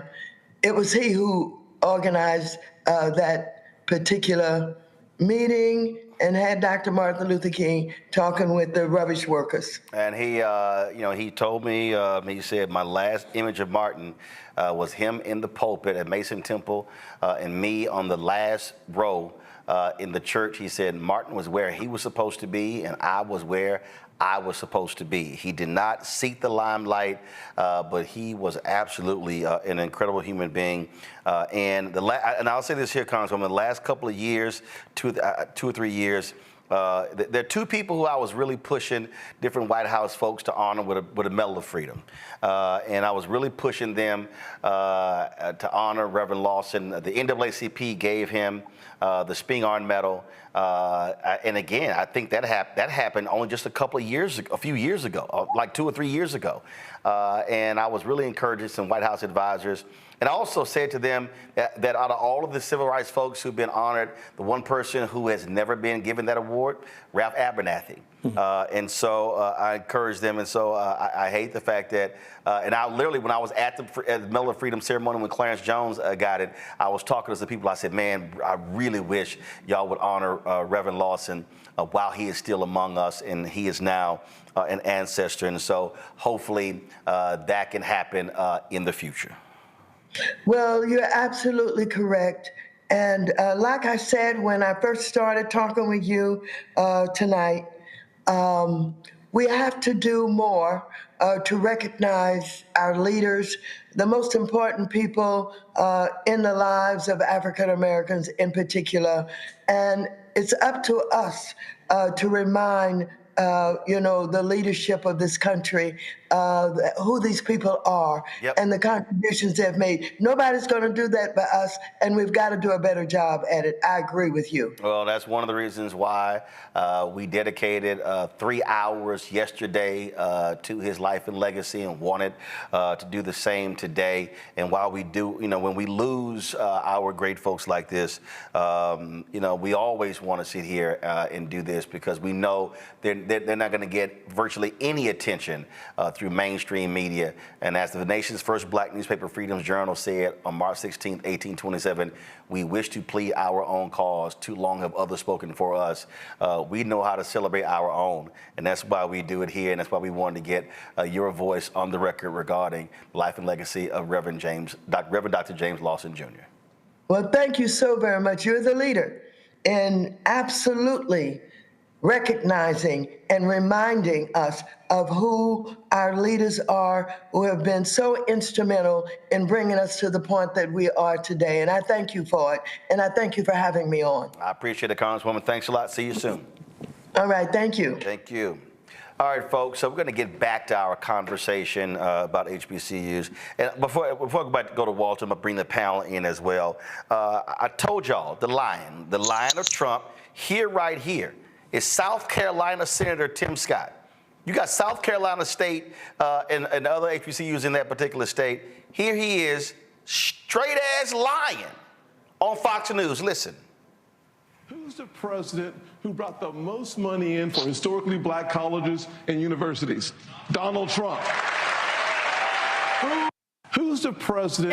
And what you have there is 9 seconds of him lying to a mostly white audience, and they like, oh boy, that's great. We feel great. That's a black face lying to them.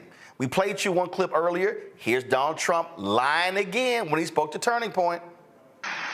I funded the colleges and black colleges and universities. Nobody else did that. Nobody else even thought of it. And what we're doing.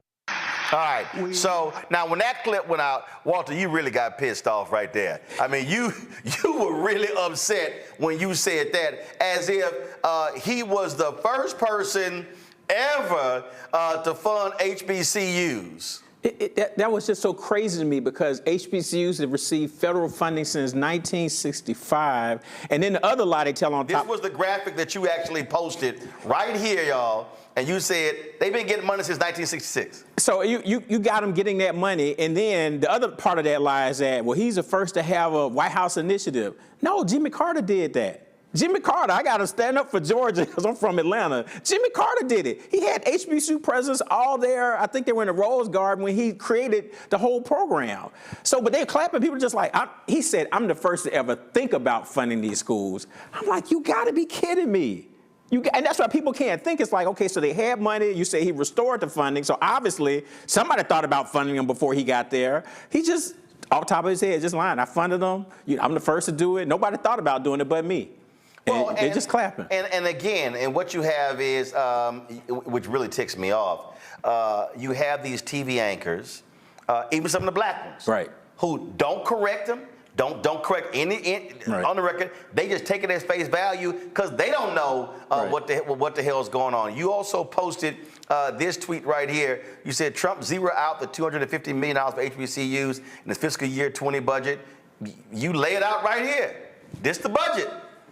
Facts. That's all. I just tell people, look at the budget. You can look at the consolidated budget that shows you where he zeroed it out and where Congress came back and put the money back in. It's real easy. You see a lot of zeros by the Hispanic servant, by the Native American, all the people of color, all that got zeroed out. Yeah, go back. Come on, go to iPad. You see it right there. It's zeros. 2020 president's budget. 0, 0, 0. That column right there, y'all. Right there. This see right here. 2020 president's budget. 0, 0, 0, 0, 0. That's right. 0. It's the budget. Last 0, strengthening predominantly black institutions, HEA 3A, Section 318. What do you see right there? A 0. Yes, I mean, it's the budget. It's there, and here's the deal. Again, you've been president of 2 institutions. If he did it, you would be saying, this is actually what happened. Right. Exactly. And that's what I tell people. When his team says his administration forgave the loans for Hurricane Katrina, I always say, absolutely. I met with DeVos twice. I was president of Dillard. We got our loan forgiven. Yes, he did that. So I'm always a straight shooter. They did that. I give them credit for that. So all this other stuff that was lying. I mean, I'm going to be a straight shooter about it. If he was doing all these great things, I would just tell the truth. But that was the only thing. And they don't ever mention that. I'm like, that's the thing that you actually did. And you don't even talk about it. They don't talk about it. I'm just like, you can say that, and then you shut somebody like me up, be like, yep, he did it. But they don't ever mention the Katrina loans. Never. And that's what he did. He gets credit for that. Wow. Let's go to our panel. Let me first start with, let's start with the Tuskegee graduate. Let's go ahead and start with Randy. Randy, go ahead. I appreciate the work that you've done and showing the real facts. But the problem is that it's a time like the world. People will hear the lies that Trump is saying and embrace them. And that's what concerns me. Like, how do we get this truth out, this work that you laid out for us? Yeah, that's, one of the things that, Greg Carr talked about it last week. We've got to continue to keep talking about the facts. I think that's very important. And we just do it over and over again because people, they aren't understanding it. And we have to hit it from multiple levels to keep doing things like that. Right, exactly. Because that's all he's doing. He's saying the same thing over and over again. So I'm going to keep saying the same thing over again. And there are going to be some people that drank the Kool-Aid, and no matter what Trump says, they're going to do it. But I've even found on social media, there are folks where I can show that table and show them the zeros. And I've had people say, oh, I guess I've been misinformed. So, I mean, it's probably half and half. There are going to be some that are just idiots, and they're not going to do anything differently. But there are some people who are just like, yeah, I think I better leave this one alone because I really don't know what I'm talking about. So we have to be, like I said, people say he's not message disciplined, but on black people, he has those 4 points. And he mentions them all over again. He can't tell you anything about an opportunity zone. I haven't met anybody who's benefited from an opportunity zone, but he's going to keep saying it. First of all, you can't even find any data. Nope. But before Trump got ousted, I literally reached out to the White House and I said, matter of fact, let me find the email. Because I sent them the email and I said, can y'all provide for me? And again, if they did it, I would have said it. Yep. I said, can y'all provide for me any information, any data regarding opportunity zones? And nobody ever got back with me. Yeah. No, and I've looked for things. There's some research that's been done, but it talks about, are they opportunity zones or gentrification zones? And that's the concern, that they're going to go in some of these communities and build them up, and then black folks won't be able to work there or live there. And that's what's going to happen. So I'm ready to see the research on opportunity zones because some of the things I've seen so far are pretty negative. But he just keeps saying it. People just like, oh. And when you watch him on social media, they'll just say opportunity zones, criminal justice reform, funded HBCUs. They have no idea what any of that means. And in fact, if you want to understand the lies and how the lies are told, this here is a piece that was done in the Hill newspaper. Look at the date. April 28, 2020. While Congress awards Harvard million, Trump moves to bolster historically black colleges. And so he sits there and he's all smiling, signing the executive order. And in this particular piece here, it's talking about exactly, and so this guy's writing all these different things, what's going on and what they're doing. And what you have here, again, blackface Negro, Richard Johnson, director of the Texas Public Policy Foundation's Booker T. Washington Initiative, Okay, I ain't never heard of him. I don't even know who he is. But again, I want y'all to see this article. I want y'all to see this article. So he goes in the article and then talked about the CARES Act, what that included for HBCUs. He graduated in Wiley College. I never forget, blah, blah, blah. Okay, Betsy DeVos. To her credit, see, again, I want y'all to understand the lies. He writes, as Newsweek reported, U.S. Education Secretary Betsy DeVos expressed concern that stimulus funds were going to schools with large endowments, and she asked schools that didn't need the money to send it along to schools that did. First of all, ain't no school with a big-ass endowment just going to send the money to some other small school. Stop it. Secretary DeVos gets it, and it is to her credit that she has taken this strong stand on behalf of our HBCUs. They didn't send no damn money to them smaller schools by saying, I know our endowment is $50 billion. Right. We'll go ahead and send y'all this money. And then he goes in here, as mentioned, what drove Harvard's about face with President Trump's comments at a press conference, blah, blah, blah, blah. Thus, there is reason for optimism that our valued HBCUs will continue to have the resources they need to support the invaluable national service they provide. There's nothing in this whole article that is a substantive fact, a number or whatever, but the headline is all they wanted. Yep. Trump moves to bolster historically black colleges. This is propaganda. Yep, and it's a straight lie because, like I said, I looked at his budgets for those 3 largest Department of Education programs. He proposed over $100 million in cuts. Carol, do this here. I want you to find this dude, this Richard Johnson. Book his ass on the show. I want him to come on the show and defend this article 4 years later. That's crazy. Mustafa? Yeah, well, Doc, thank you for all the work that you have done and continue to do. I think it's interesting that we continue to have this conversation about Donald Trump when we know when he was in office, he lied over 30,000 times. So if somebody lies to you 30,000 times in a 4-year period, I'm not sure how you trust them. My question to you is, we have the Biden administration now. I think the last number I saw was about $15 billion in various programs that are supposed to be going to HBCUs. We have this conversation about Donald Trump and the zeroing out of budgets.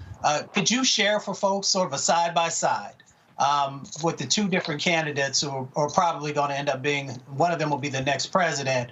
What does it look like for HBCUs if one gets in or the other? Right, that's a good question. So once again, I'll just look at their budgets. Each of them now would have proposed 4 budgets. They haven't gone through the full congressional process for Biden's FY25 budget. So if I look at those same 3 programs, Department of Education specifically for HBCUs, and I look at what each of them proposed in the budget, okay? So I indicated already, Trump proposed over $100 million in cuts for HBCUs for just those 3 programs. Biden in 4 years has proposed $352 million for HBCUs. We've seen nothing like, he's been coming hard saying, I'm really pushing the envelope, and even I think some of the House Democrats, because there's an article saying they cut HBCU funding, $30 billion. Okay, I was like, no. He was trying to get new money. Right. He was pushing for that. First of all, let me deal with that, because again, this is what happens when lies are told. Well, that was a Newsweek article, and I was trying to find the cover, and what happened was, again, Negroes immediately believe in white media, sent that damn thing around. I saw folk posting it on their social media, and there were several, I'm talking about black activists, pastors, and others, and there were several people, I hit their ass, I said, take that shit down. Because what they did was they extrapolated when he was campaigning. Right. He announced what he wanted to do for HBCUs and Hispanic serving institutions. I went and found the actual document. Then, when he gets in, they forget that first massive bill was like a $10 trillion bill. Right. Okay. They were like, yeah, we ain't funding that. So it go from 10 to 5 to 2.5. Right. That sucker just start going down. I mean, it was like 10. It was a huge number. Yeah. Okay. It started going down. So stuff get cut in the bill. All right, and so then you eventually get the bill. The bill never even got passed. Right. Then it got reworked as well. So they took that and said, oh, well, because here's what in the bill. Oh, he's cutting HBCU funding. No, that was It was a promise during the campaign. It wasn't actually real money. It wasn't even in the budget. Right. That's what they did. Right. No, that's what they did. People didn't read that. They don't read any of the articles. They looked at the headline, and that was one of the ones I went and broke down. I was like, first of all, you got a girl who just out of college. She went to Maryland. She don't know nothing about black folks in HBCUs. No. And she and didn't interview no black people for the article. No. Then NBC News has some young Latina woman see that article, and I eviscerated her on the show and social media. She sees the article. She does a story. Then she interviews 3 HBCU students, some brother from Alabama, A&M, Alabama State. I remember this. And he's sitting here, we ain't got this, we ain't got that. And I'm like, fool, you can't even see how much money your school actually got in the damn budget, and you complain about that. It was all a farce. And then the root, again, this is what pisses me off about black targeted and even black owned media. When these simple Simons, what they do is rewrite the shit white folks write that was wrong and put a black byline on it, and they go, oh, see, I saw it in the root. I saw it. I'm like, no. I'm like, nobody thought to pick the phone up and call? No. Because they just rewrite the stuff and see the headline and just aggregate the news content, and the lie just keeps jumping. And it went from Newsweek to Associated Press to the root. That lie just kept jumping. Yeah. No, that's what happened. So, Brother Ali, that's the deal.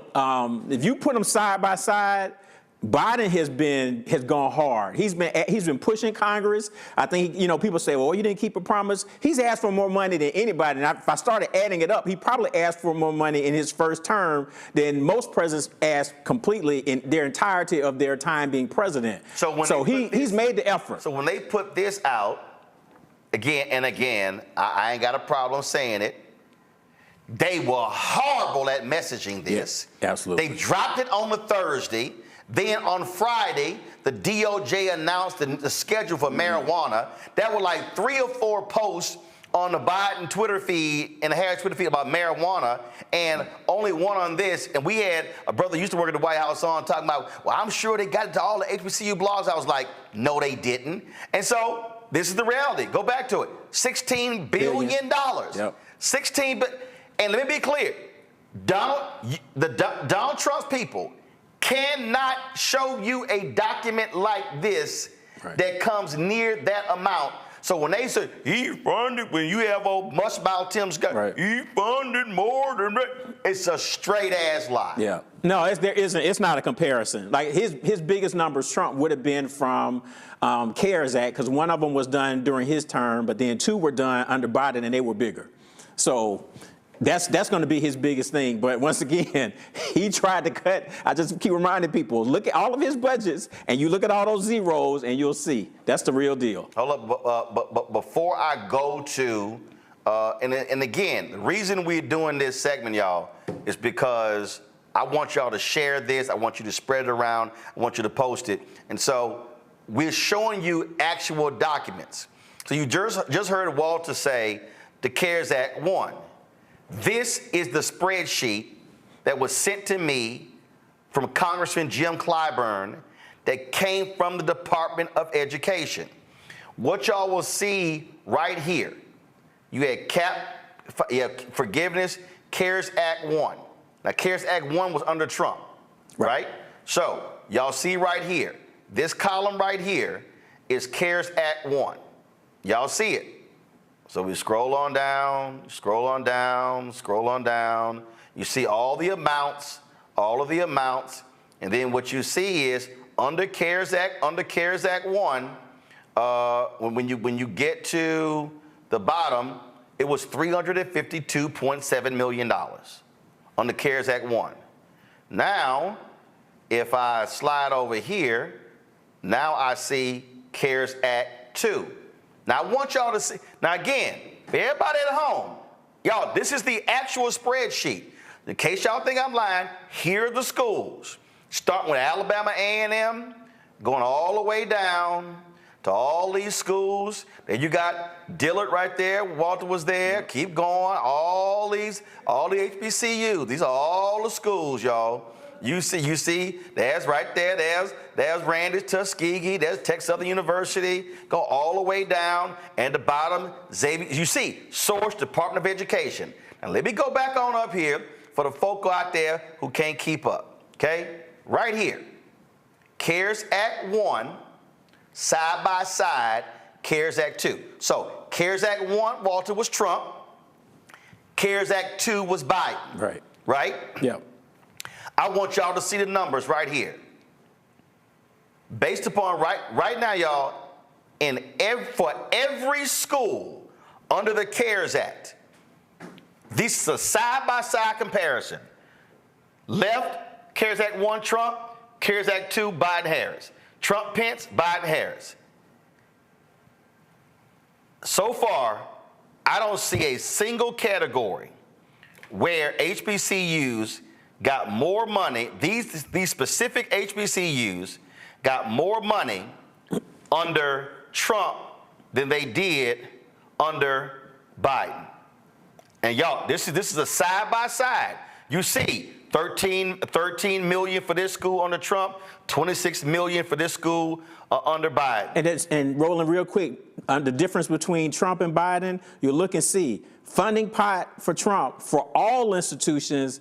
This is the money so it's more money, and it's just for HBCUs and MSIs. So on the CARES Act, that first one is everybody all in there. So our amount that that's what we got out of that. That was out of the broader pot. So now they pull that pot out a little bit, and you can see the money. So the difference really stands out because they're letting you know this is exactly what we did for your institutions. It's much more money, but they're making that highlight, which is good in that document, to say we separate this out to show you this is what we did specifically. So right here, 352.7 million under Trump, 575.5 million under Biden. So even if you just take that category, Tim Scott and Donald Trump are lying. Right. And then when you go over to the final number, right here, $6.56 billion solely in these programs. And these programs here, and this is the stuff y'all Newsweek didn't bother to go get. You see CAP forgiveness, CARES Act 1, CARES Act 2, CRRSA Act 1, CRRSA Act 2, American Rescue Plan Act 1, American Rescue Plan Act 2, and then the totals. And just so y'all see, so that first, you see right over here, y'all, Alabama A&M, you see that number right there? They got $207 million. The next Alabama school, $232 million. You keep going down. You see how much the schools got. You see what they got. Who is that? Got 300 and Florida A&M. All y'all Rattlers got $307.2 million. You keep going down, 184, 112. But here's also something before I go to Joe. I got to show y'all this here because here's something else that I think is really important that jumps out that folk don't want to deal with. This right here, y'all. In this graphic right here, they show state appropriations. So go to my iPad. So you see right here, fiscal year 2020, Alabama A&M got $46.7 million from Alabama. Then you got Alabama State got $49 million. I'm just going to use those two. 46 and 49 million. Yet when you go over here and you realize, so total state funding in 2020, Alabama A&M and Alabama State got $47 and $54 million. In federal COVID relief funding alone, the schools got $207 million and $232 million. That means in federal COVID funding alone, those two Alabama colleges got 4 times as much money from the federal government than Alabama gave them in funding. 4 times as much money. So when you sit, and so we just go down over here. So you take Florida A&M. Florida gave them $136.9 million in funding. Federal COVID money, $307.2 million. That's more than double the state gave them. So for all y'all folks sitting at home, right here shows you the difference between a Trump budget and a Biden budget. This ain't caping, this ain't plantation, this ain't butter and biscuits, all the bullshit terms y'all use. This is hardcore data that shows you apples to apples, oranges to oranges, for some of y'all chitlins to chitlins. So you now understand what the numbers look like when we talk about what a Trump administration looks like and what a Biden administration looks like. Is right here in the data. Joe. Hello, Dr. Kimbrough. Thanks for all the work that you're doing. Kind of piggybacking on the other questions, I'd be interested in your thoughts related to strategy should, God forbid, Trump wins, and or regardless of who wins, there's more of a pushback or a pull away as it pertains to funding for Black institutions, because that's theoretically a possibility. And then a question that's maybe not so connected, but it's something that I wonder about quite a bit. The whole idea of philanthropy giving by alums of predominantly Black institutions, of HBCUs. How do we improve that? I mean, often they don't have the endowments that PWIs do.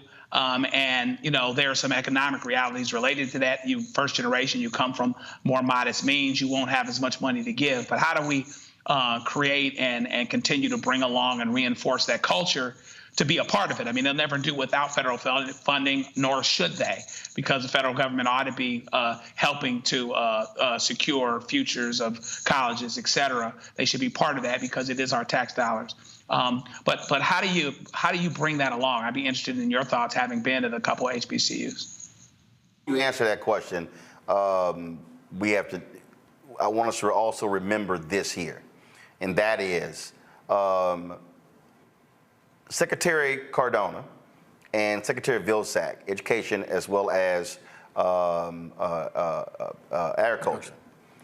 They sent letters to 16 states based upon research that was done by another group that shows that that land grant HBCUs, Florida A&M, Prairie View A&M, North Carolina A&T, and others, were cheated out of $12 billion in funding.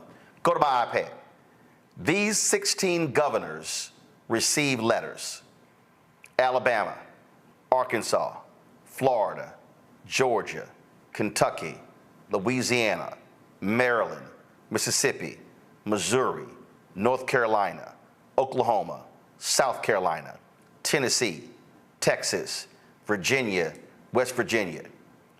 There are HBCU land grant institutions in 18 states, Delaware and Ohio, have equitably funded their respective universities. Okay? Based upon the research, that these schools, now mind you, this is only for a certain period. We're not talking, 12 billion historically. No, this is only for 1987. Yeah, from 1987 to present day? Yeah, I can't think exactly when they stopped it, but maybe like almost 30 years. So for about 30-year period, HBCUs cheated out of $12 billion. So when they talk about buildings and things along those lines, absolutely. Well, hell, when you've been cheated out of $12 billion, you can't build shit. Right.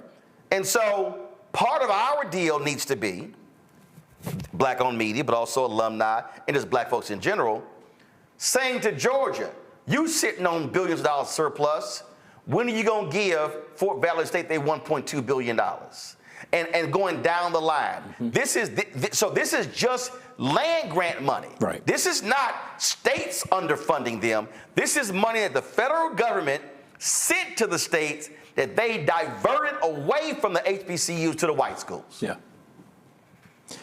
Yeah, and I think part of the credit they should get, even as this administration, is to just put it out there. They saw it and said, look, y'all need to be held accountable. Now, of course, most of these Southern governors are pushing back. Well, we can do, but I give them some credit for even making this a part of our consciousness to say, we need to keep pushing for this. So I think that's important.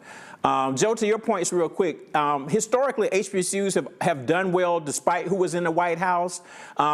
I don't probably agree with Rand Paul a lot, but I do agree with him when he said when Democrats are in control, Republicans are conservatives. But when Republicans are in control, there are no conservatives. So that's why, Trump tried to cut the budget, but HBCUs ended up getting over $100 million more when he was president because everybody realized this dude just going to spend, so we about to get some for our school. So we just take advantage of it. So there has always been good bipartisan support. Probably HBCUs get more bipartisan support than most things do. So I'm not as concerned about that. If they do some things with Department of Ed, that can make things tricky because I'm more concerned about what they do with, work study and grant programs. So that would be detrimental. So I have a concern about that. And again, hold on, sit right there. For people who don't understand, the reason that's detrimental, because when you talk about most of your HBCUs, they are surviving on the students' financial aid. Yeah. So when we talk about HBCU funding, research dollars and grants, that's one thing. When we talk about cuts to Pell Grants, that's a cut to HBCUs. Yeah. When you talk about cuts to other loan programs, that's a cut to HBCUs. Right. And so when we talk about the impact on cuts, education cuts, they hurt HBCUs disproportionately because you've got some schools, 90+% of the entire school's operating budget is solely based upon student tuition. That's why when the Obama administration totally screwed up with the Parent Plus loan, when they announced it, that was devastating to HBCUs because that dropped in like August, and you saw 25, 30, 40% of students not showing up, and that was massive holes in budgets. Yeah, no, people struggle with that. They rolled it out in a bad way. So I found out Norman Francis called me. He was like, are you looking at your enrollment? That's how I found out, because he called me. So that was part of the challenge. But you're right. And once again, I tell people, go look at the budgets. Go look at, Trump did work with the institutions to bring back year-round Pell Grant. Go back and look and see what he proposed for Pell Grants. We don't talk about that. And HBCUs are 2/3 Pell Grants for all HBCU students. Nationally, all college students about 35% Pell Grants. So we're double. So if House Republicans are out here talking about we need to slash Pell Grants, that means they are actually trying to gut HBCUs. Yep, that's us. So we have to protect that. So so far Congress has done a good job. Even when Trump was president, tried to cut it, they were able to support it. Joe, your other point in terms of giving. The Pew Research data says that still African Americans are the most generous people in the United States. And I think sometimes people lament to say, well, why is the percentage of HBCU giving so low? And I think about it differently because a lot of, black folks who they're active, with their institution, they're very active in church too. So they give in the church first. I'm a preacher's kid. Right. So that's part of it. So it's not that they aren't giving. So I think we have to continue to get them to try to figure out how do we support both. Mark Morial talks about a civic tithe where you tithe to church and you tithe to community organizations. So that's part of it. And then we've got to get more of our churches to do some things like Alfred Street does in Virginia where, they do big HBCU weekend. They do a college fair. They have a HBCU president come speak. They give them, I spoke during COVID, $50,000 for Dillard that was unrestricted. We need everybody doing those kinds of things because black folks are giving, and it might not just be directly to the institution. Some of that is going to churches. So we've got to partner a little bit better. And I know UNCF was trying to do a big faith-based initiative to try to do some of that. So, but we still can do a better job in terms of improving those rates. When I was at Dillard, our alumni giving rate was only 4%, but right before COVID, we got to 23%. So there is some margins that we can move that to, but we've got to have other partnerships. But also, I want us to also recognize that when we are fighting, when you're fighting on behalf of the Fearless Fund, when you're fighting on behalf, when you're fighting with the stuff that Randy is doing in terms of battling these companies with DEI, black giving is directly impacted by black earning. And when you have a black college graduate who's earning on average less than a white high school graduate, then black people having more student loan debt than anybody else, all of those things has an impact on black giving. The fact of the matter is this here. If black people are able to make more money, then we are able to give. And this is where, right here, where I talk about Project 2025. For anybody who's black understanding, they want to go after, in a huge way, federal bureaucracy. Black people over-index in government jobs. That's where you see more black people making high 5- and 6-figure salaries. So when they start yelling government cuts, that means government jobs. That means disproportionately black people. Yeah. So that means it's gonna be less giving. So we have to understand, and I'm all, look, of all HBCUs, I've been to 58 of them. And I've done 19 commencements, I think I did 19 commencements, 19 or 20. And I'm always talking about how we have to give. And my point is this here. If it's going from 4 to 23%, I'm saying I don't care if you can only send $5. Right. Send it. Send it, yeah. There's no excuse. So a HBCU should have 100% giving, because even if you just send in $1, you sending $1 is better than you sending nothing. But we also have to understand the battle is to be fighting for higher wages, $15 an hour, all of those things, because that also directly impacts our ability to be able to give to our institutions. And even if we didn't attend one, it allows for us to be able to also be able to write those checks and be philanthropic for that. I'll say this. I believe, Walter, final point here is, and I understand the role that they play. I understand it's very delicate. But this is also where, as far as I'm concerned, UNCF, Thurgood Marshall, NAFIO, and any organization out there that is as an advocate for HBCUs should be putting out their own fact sheets. And again, this is not them taking sides. Right. But they should say, this is what we got under Obama. This is what Trump was proposing and what we got. And this is what we got under Biden-Harris. So the broader HBCU community has the facts coming from those organizations. That also has to happen. Yeah, no, I agree. And then you can use those numbers, like particularly with what Biden has proposed, you can start to use that as your new floor and build off of that. So you can see how things have done differently to say, but this is what we got before, and now to this guy's coming in and proposed a lot of things. So we can build on that. So I agree. It doesn't, like you said, it's just presenting the facts to say this is so people understand how funding works. That's important for them to know. And then to advocate to say, no matter who's elected, locally, federally, we need to make sure that they take our interests as a part of their job. So, but they need the facts. So I agree. Absolutely. Dr. Walter Kimbrough, Fred, I appreciate it, man. Thanks a lot. Anytime. Thank you. All right, folks.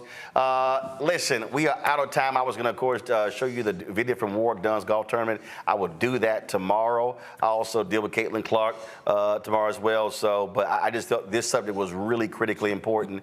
And we're going to be doing more of this because here's the piece. I don't have time for a lot of the BS that I see happening out here. I'm seeing a bunch of crap on social media, on Instagram, on TikTok, all those other different places where you have no data, no information, but you got emotion.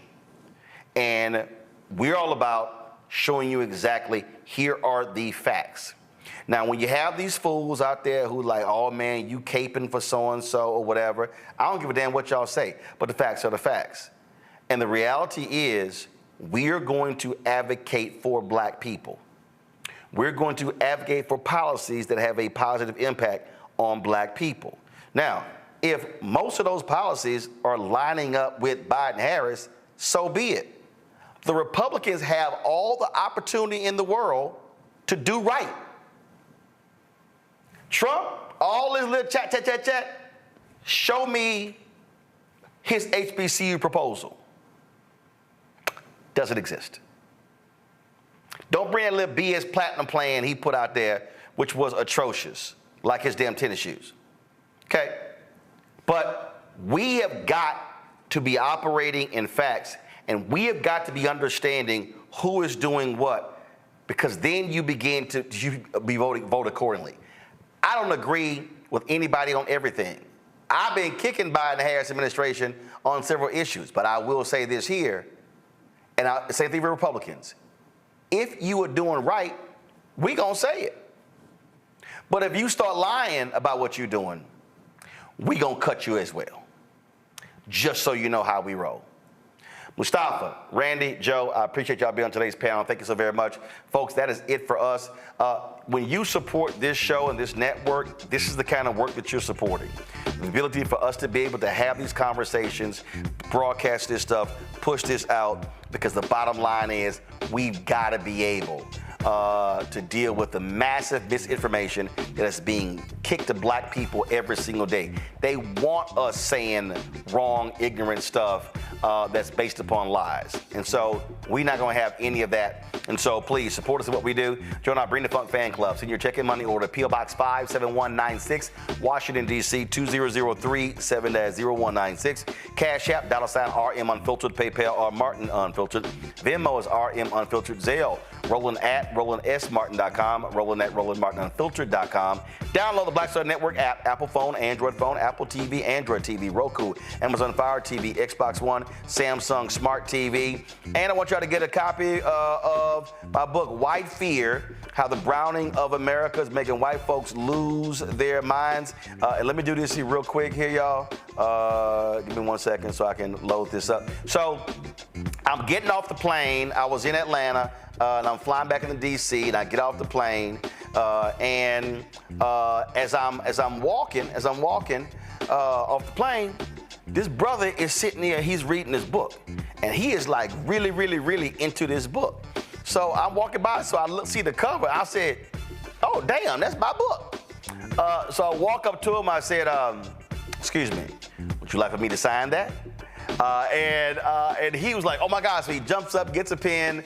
So his name is Pierre, and I posted this on my Instagram page. And he responded to it as well. So I personally autographed his book. So I appreciate him buying. I appreciate all of y'all buying the book as well. And so, look, I've done this for other people. I've seen them, and people have come to my speeches, brought their own copies or whatever. And so be sure to get a copy of my book, White Fear, How the Browning of America is Making White Folks Lose Their Minds. If you want to understand Project 2025, you want to understand Ed Bloom going after Fearless Fund, if you want to understand a lot of these policies, White Fear breaks it down. And I dropped it September 2022. I told y'all this stuff was going down. So be sure to get a copy of that book. All right, y'all. See y'all tomorrow. Holla! Black Star Network is here. Oh, no punch! I'm real revolutionary right now.